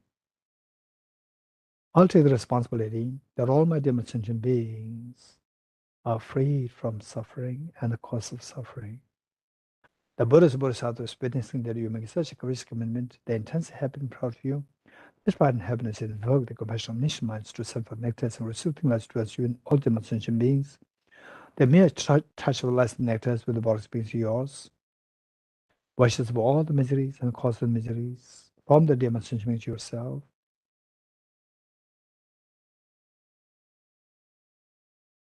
And you witnessing such a miracle happening to us all the dear sentient beings. You're intensely happy. Take 3 deep breaths, sigh with relief.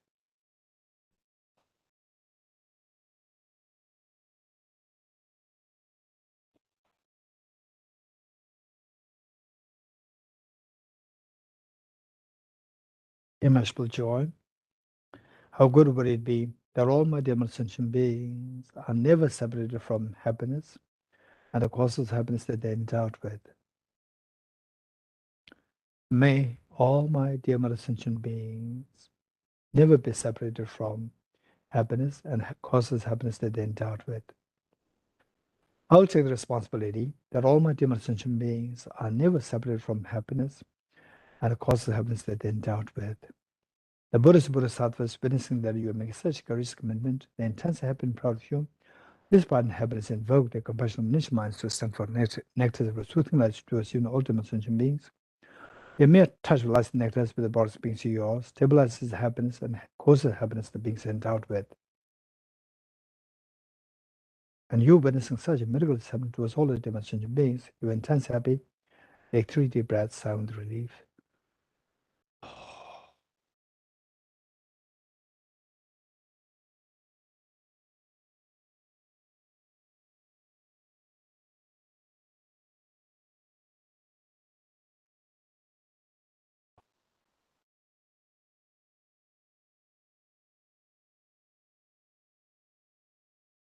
Next, immeasurable equanimity.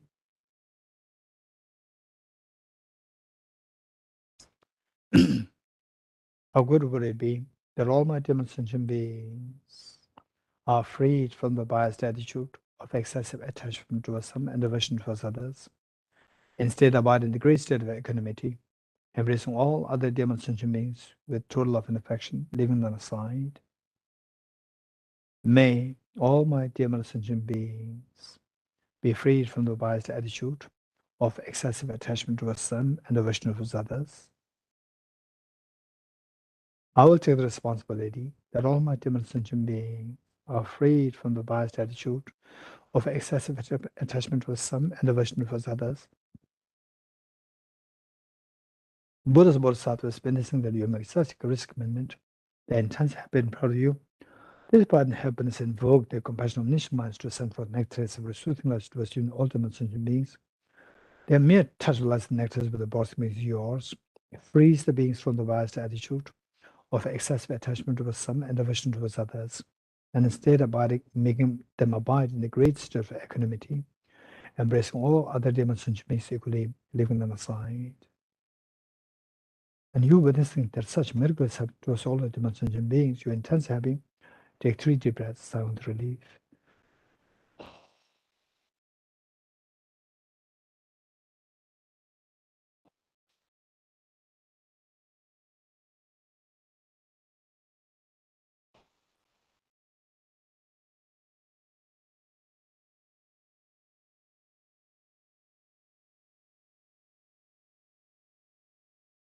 Underscoring all the four principles is the unconditional love towards all sentient beings.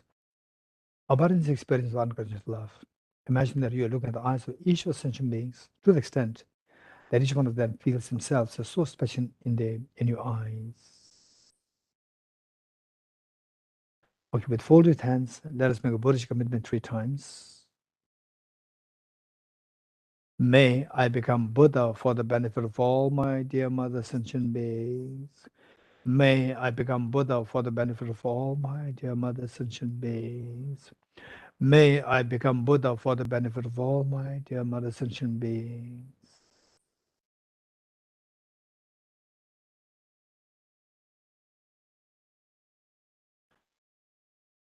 Slowly transform this incredibly beautiful mind of the bodhicitta into a spotlessly clean moon disk, horizontally sitting on your heart.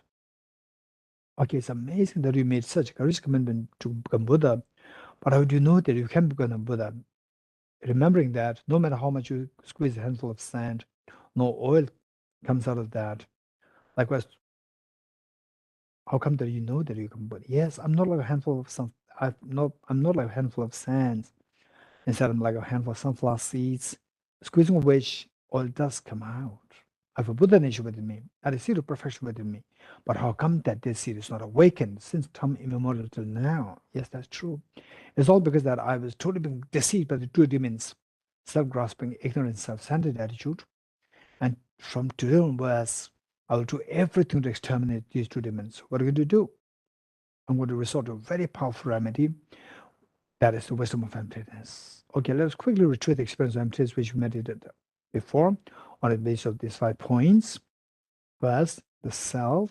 See how the self appears object real to your mind. Next, the 6 elements. Subjecting the self to the ultimate analysis, we end up just seeing the 6 elements. Earth, water, fire, air, space, and consciousness. 2 questions. Point number 3, 2 questions. What are you seeing? I'm just seeing 6 elements. Second question, where is this self which appeared as object real? Okay, this self is nobody to be identified. In the eyes of ultimate analysis, this self is nobody to be identified as objectively one or intrinsically one as the 6 elements not to be identified as intrinsically one with the self, which means that in the eyes of ultimate analysis, which means from the object, none of the 6 elements to be identified as self. No other self to be identified as different intrinsically or objectively different from the 6 elements. Then where's the self? From the object, there's nothing there to be identified as self. Stay in this experience for a while. This is known as the point number 4, meditative experience, meditative equipoise of the space-like emptiness. Just a space which is devoid of tangibility. The self dissolves in experience of the in the form of the absence of tangibility. It simply dissolves. Okay. Just imagine that you come out of this meditation, which means that your mind shifts from the ultimate analysis to the conventional analysis. Instantly, this self appears to mind. So this self came to your mind and with respect to the conventional analysis. In the ultimate analysis, we see that it is empty. This is what we discovered. Conventional analysis, to the appearance of conventional analysis, it does appear. So therefore, it is like mere appearance, the conventional analysis. Therefore, it's like illusion. Point number 5, meditating on post the post meditative experience of the illusion like emptiness. We should be aware of this, that everything is like illusion. They simply make sense to your conventional analysis. Go back to the ultimate analysis. The self is empty from the object. Stay in this position for a while. Slowly transform this experience of the emptiness of the self into the spotless clean thumb-sized white vajra, vertically sit on the Montessori heart. That's amazing. Now you have the non-duality of the two bodhicittas. The moon, symbolic of the conventional bodhicitta, which is altruistic intention to become Buddha for the benefit of demonstration beings, to exterminate the self-centered attitude. And a Vajra, symbolic of the ultimate bodhicitta, which is a non-dual wisdom of the Arya Bodhisattvas, which is the ultimate remedy to overcome all the mental defilements. Together, it reassures that all the mental defilements will be removed and the Buddha nature is going to be unveiled fully, that you experience the total fearlessness and infinite happiness eternally. That's amazing. But what about your two parents, your children, all the family members, all dear mother sentient beings? Yes, with the intense love, generate this intense love and compassion towards them. And this love, this compassion that you generate invokes the Vajramuni of the heart to multiply infinite number of times. So one set of Vajramuni at the heart of your mother, one set of Vajramuni with the father at his heart, one set with each one of your children, with each one of family members, with each of the sentient beings in your country, in the world, in the Milky Way galaxy, and in the entire universe. Wow, that's amazing. Now, all the demon sentient beings you have given the assurance that all of them will attain ultimate enlightenment, ultimate awakening, to be liberated from resistance altogether. Yes, that's amazing. Let's not forget that all the Buddhist Bodhisattvas, they are watching us with so much love and affection. Yes, why not we invite them, all the Buddhist Bodhisattvas, as our guests or as a witness to undertaking the ceremony of taking the Aspirational Bodhisattva vow on this very sacred day of the Lhabab Duechen, the Buddha's descent on the planet Earth from the Duechen heaven. Okay, with this in mind, and along with all the sentient beings, let us slowly stand up to make 3 prostrations to all the Buddhist Bodhisattvas.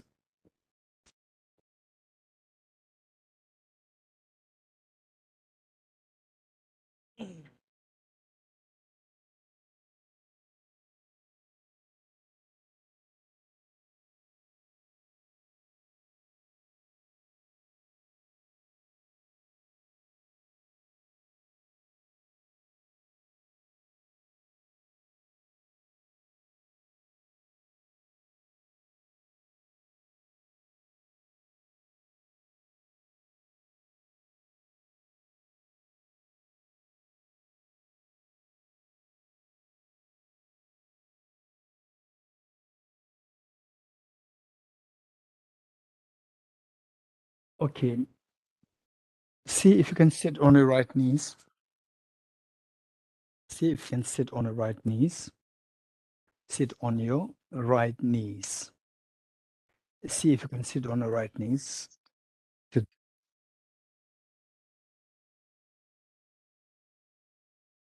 See if you can sit on your right knees to take the Aspirational Bodhisattva vow. And yes, screen sharing.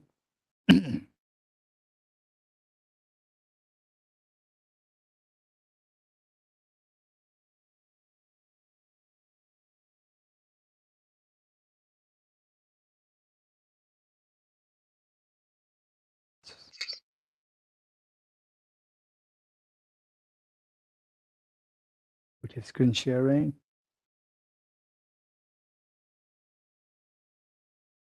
Okay. I'm going to quickly explain the meaning of these verses because without the meanings reflected, then our time is just wasted. It goes waste. With the meanings, then the marriage accumulation going to be far more. Okay. The given that the the vow that we're taking is known as Aspirational Bodhisattva Vow, and for this, there's no commitment at all there. If at all you want to seek some commitments, that is that from today onwards, I'll try my best to help others, and if not, at least I'll not harm others. So this much, if you can commit, you're entitled to take this Aspirational Bodhisattva Vow. So with this in mind, this says it is to make a big commitment that I will do my best to purify my mental defilements to attain the Buddhahood for the benefit of sentient beings. So this journey is an extremely important journey, and because of that, it requires a great support.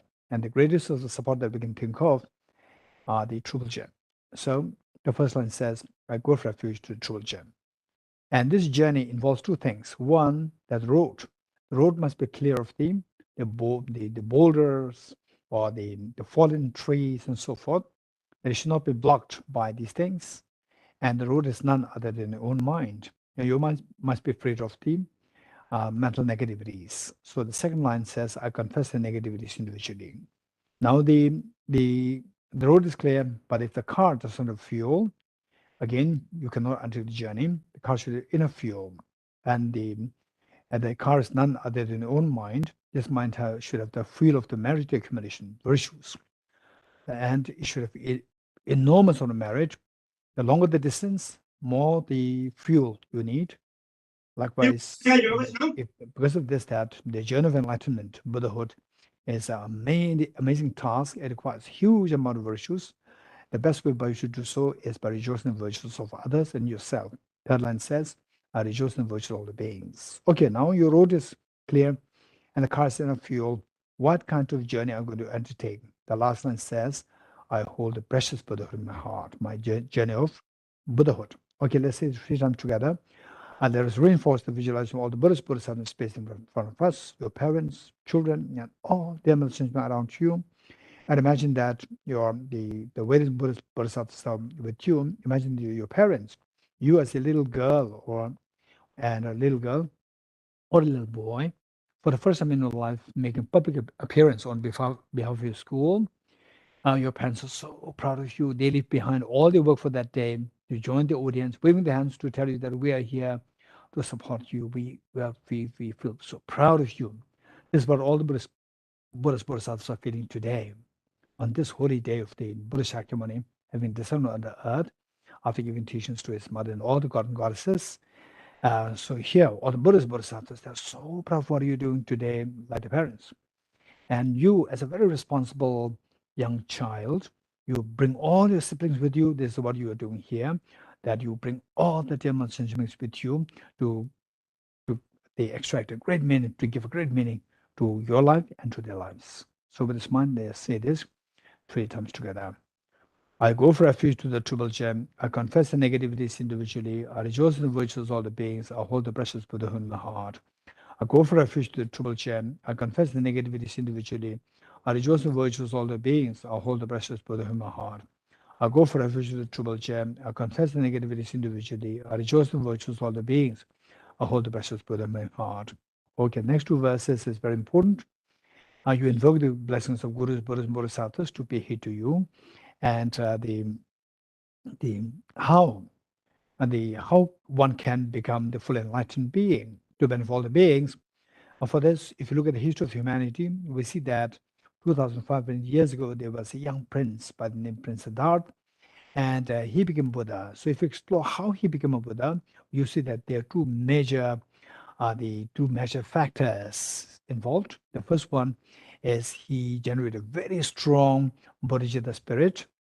And then the second factor, to materialize this aspiration of the Bodhicitta, he engaged in the Bodhisattva practices, like the 6 perfections, 10 perfections, so forth. So this is how he becomes such a reliable guide to benefit all the sentient beings. The way Acharya Dinaga said, the one who is transformed into the reliable guide, motivated by altruism to benefit all sentient beings, the teacher, Sukata, and protector to aim at restorations. So if this is how he became, I also will follow his footsteps by generating very strong bodhicitta, and to materialize this aspiration, I'll also engage bodhisattva practices. Okay, let's say these three terms together. Gurus, Buddhas, and Bodhisattvas, please be here to me. Just as previous Buddhas have generated the amount of bodhicitta, and just as I successfully dwelt in the bodhisattva practices, likewise for the benefit of all sentient beings, I will generate the amount of bodhicitta, and I shall too successfully train the bodhisattva practices. Gurus, Buddhas, and Bodhisattvas, please be here to me. Just as previous Buddhas have generated the amount of bodhicitta, and just as I successfully dwelt in the bodhisattva practices, likewise for the benefit of all sentient beings, I will generate the amount of bodhicitta, and I shall too successfully train the bodhisattva practices. Gurus, Buddhas, and Bodhisattvas, please be here to me. Just as previous Buddhas have generated the amount of bodhicitta, and just as I successfully dwelt in the bodhisattva practices, likewise for the benefit of all sentient beings, I will generate the amount of bodhicitta, and I shall too successfully follow the bodhisattva practices. Okay, feel the joy over having received the aspirational bodhisattva vow. This is incredibly great. A gesture that you have done today. And all the Buddhist bodhisattvas, they're so proud of what you've done today. And imagine that the mother, after all these many years of getting complaints from the school about about her son and daughter, and today the school principal comes, and again fearing that she must have come here to make some complaints. The school principal is coming with so much joy there, congratulating mother and your two children, your daughter and the son, two of them are appointed the best students of this school for this year. The mother couldn't believe her eyes. After all these many years receiving complaints from the school about the daughter and the son, today there's something which she is hearing so pleasant. This is exactly what is happening to all Buddhist bodhisattvas today, that after all them innumerable lifetimes of our being engaged in negativities and never having done something so virtuous about it today, for the first time, all the Buddhist bodhisattvas, they feel so proud and happy to see what you're doing today. So this incredible joy and the pride that they feel, the pride that they feel today, invoke the Vajramuni in their hearts to multiply infinite number of times. Like rain shower, they descend to merge with the one that visualizes their heart, thereby becoming non-dual, stabilized, and blessed. Likewise, all these innumerable replicas of the Vajramuni from the hearts of all the Buddhist bodhisattvas, like rain shower, they descend to merge with the one that visualizes the heart of your mother, father, and all the demonstration beings, all the trillions of creatures in the ocean, trillions and trillions of creatures in the wilderness, and everywhere in the whole universe, thereby becoming non-dual, stabilized, and blessed of the Vajraman that you have shared with all of them, all the demonstration beings. It's amazing. Just see that this is the greatest gift that you can offer to all the demonstration beings. And today you've gifted them with this gift. And this, of all the offerings that you can think of that you can make to all Buddhist bodhisattvas, the Buddha made it very clear that the one moment of genuine compassion is far what excels the offerings of the whole universe filled with gems. If this were the case, what I mentioned of you having taken this aspiration bodhisattva vow today on this extremely holy day, a sacred day, and today you have made this offering to all the bodhisattvas, is amazing. And look at our own lives. Say if you're 20 years, 30 years, 40 years, 50 years, 60 years, 70 years, just look at our life and see what a great thing that we've done in life. And you see that this is the greatest thing. This is the greatest meaning out of life. And today you extracted this meaning. And all these wonders that are happening because of the kindness of the Buddhist bodhisattvas. As a gesture of thanking them, let us slowly stand up to make 3 prostrations to all Buddhist bodhisattvas, along with all sentient beings.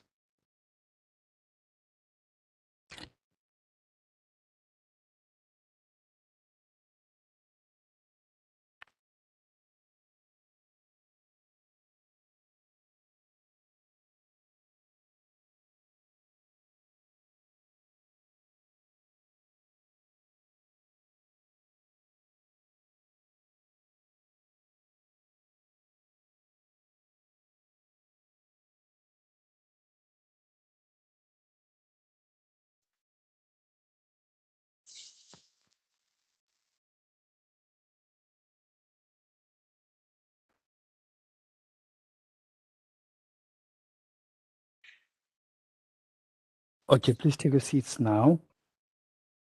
Screen sharing.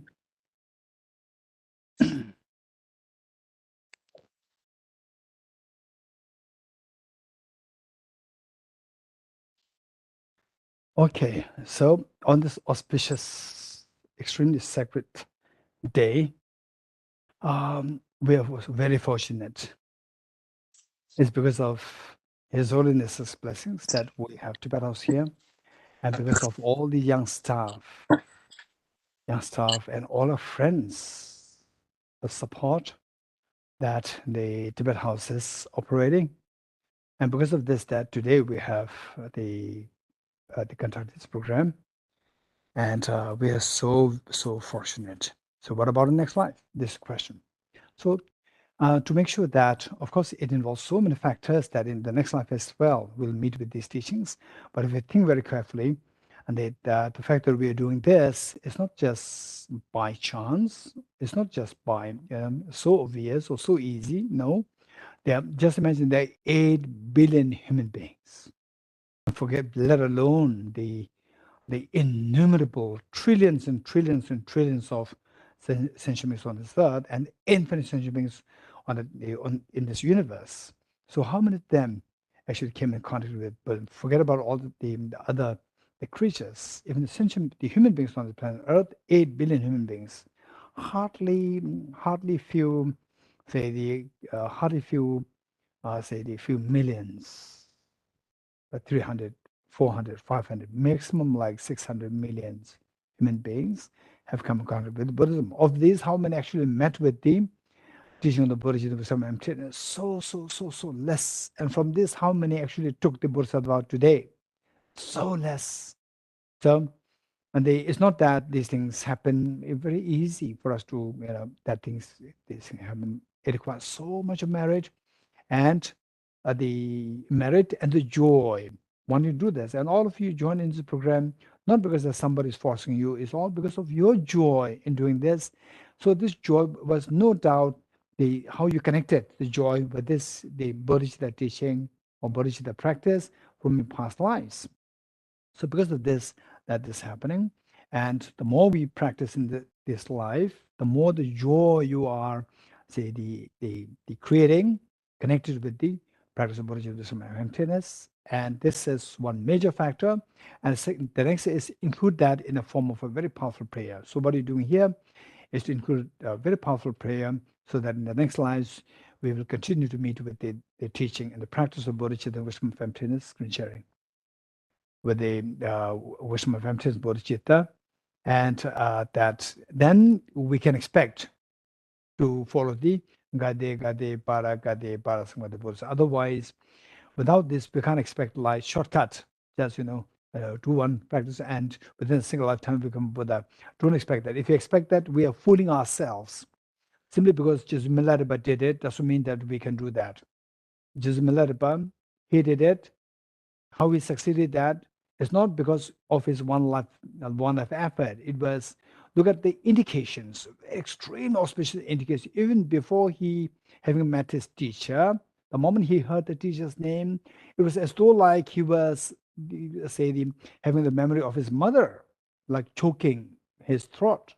All these feelings came. There's a clear indication of his past connection with his teacher.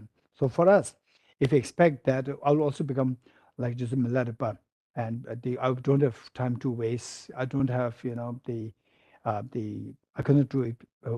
I cannot spend more than one life. In one life, I'll become enlightened. Of course, it's a very precious determination.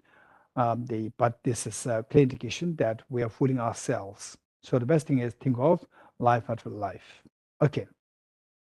So with this in mind, then if you really think that you are like just Milarepa, then let your teacher beat you up. If the teacher beats you up, and then your faith still remains very firm, if instead of you saying that no human rights, instead of that, if it's okay, I'm disturbing my the teachers. So because my presence there, my teacher, feels agitated. I'm very sorry. If this is your attitude, then you are like Jisma. Otherwise, in today's world, who will do that? The moment the teacher scolds you, you will fight back, right? Okay.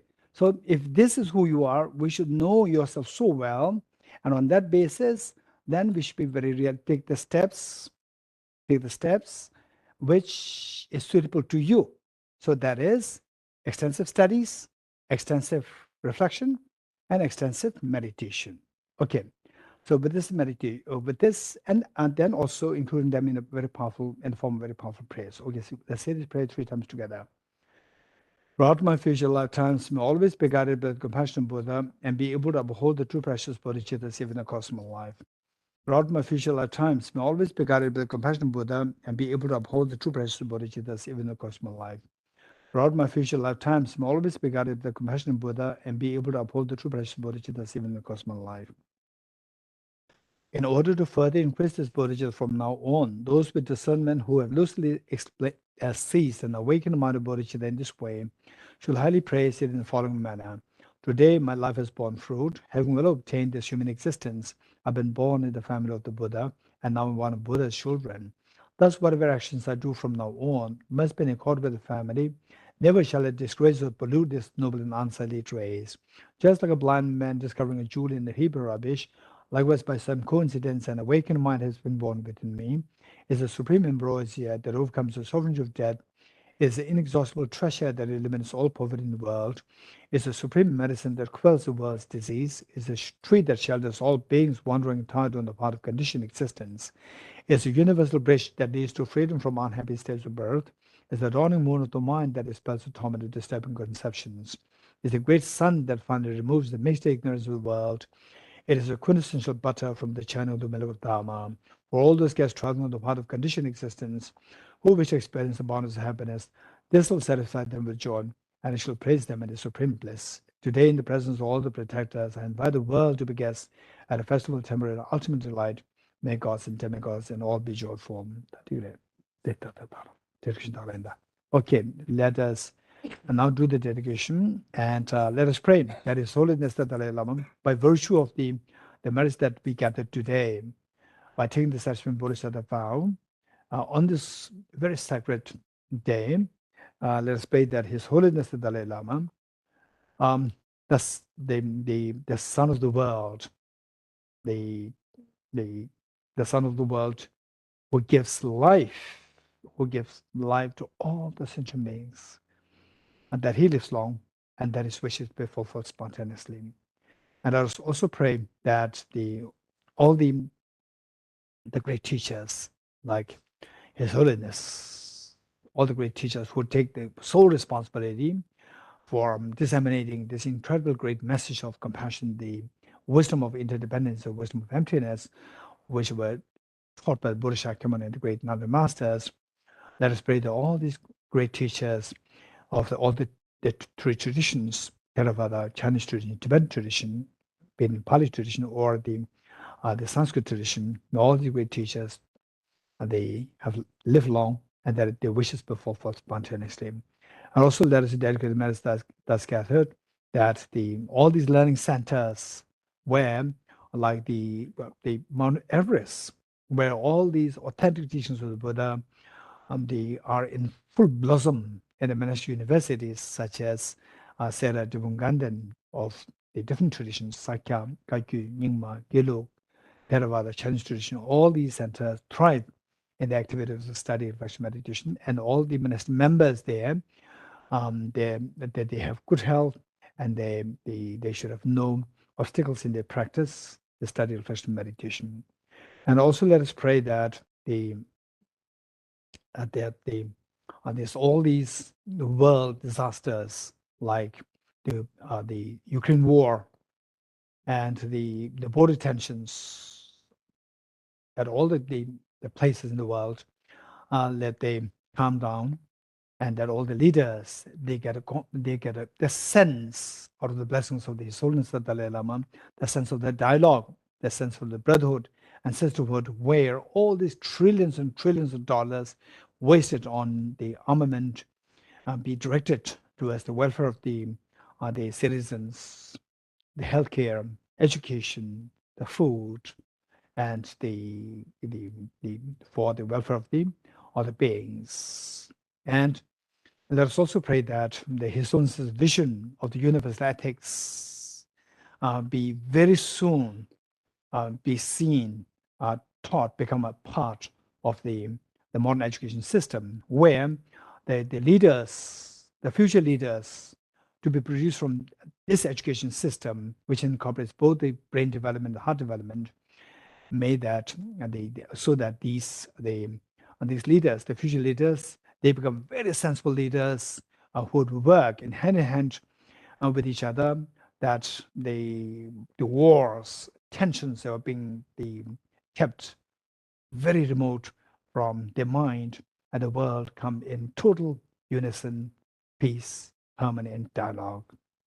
So with this mind, may the teaching on the Bodhisattva, may the teaching of wisdom and emptiness thrive in the minds of all demon sentient beings. Okay, with this mind, let us all do this, say this verse, these two verses or three verses together, wholeheartedly. I dedicate merit thus gathered towards the realization that is in the prayers of Buddhas and Bodhisattvas of the three times, and to the upholding of the doctrine of scripture and insight. May I in all lives, through the force of this merit, never separate from the four wheels of the Mahayana vehicle, and accomplish all the stages of the path of renunciation, bodhicitta, perfectly in the two stages.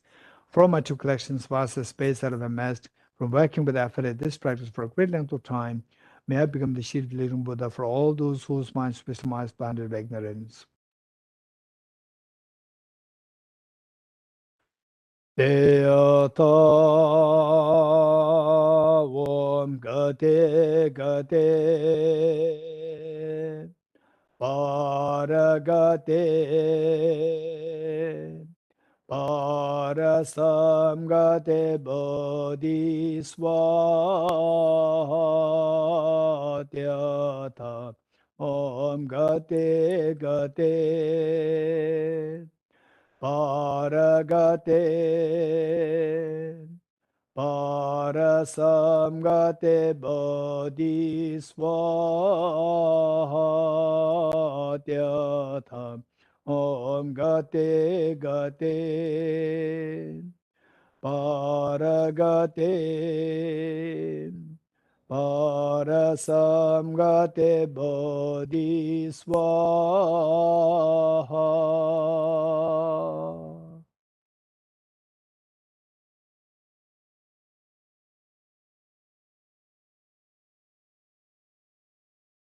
Thank you, Geshe-la.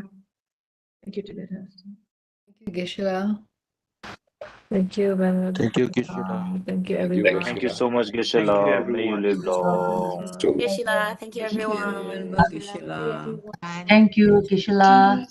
Joyce, Thank bye. you, Geshe-la. Give us some Tujana. No. Thank you, everyone. Thank you, everyone. Спасибо. Geshe-la. Thank you, thank you.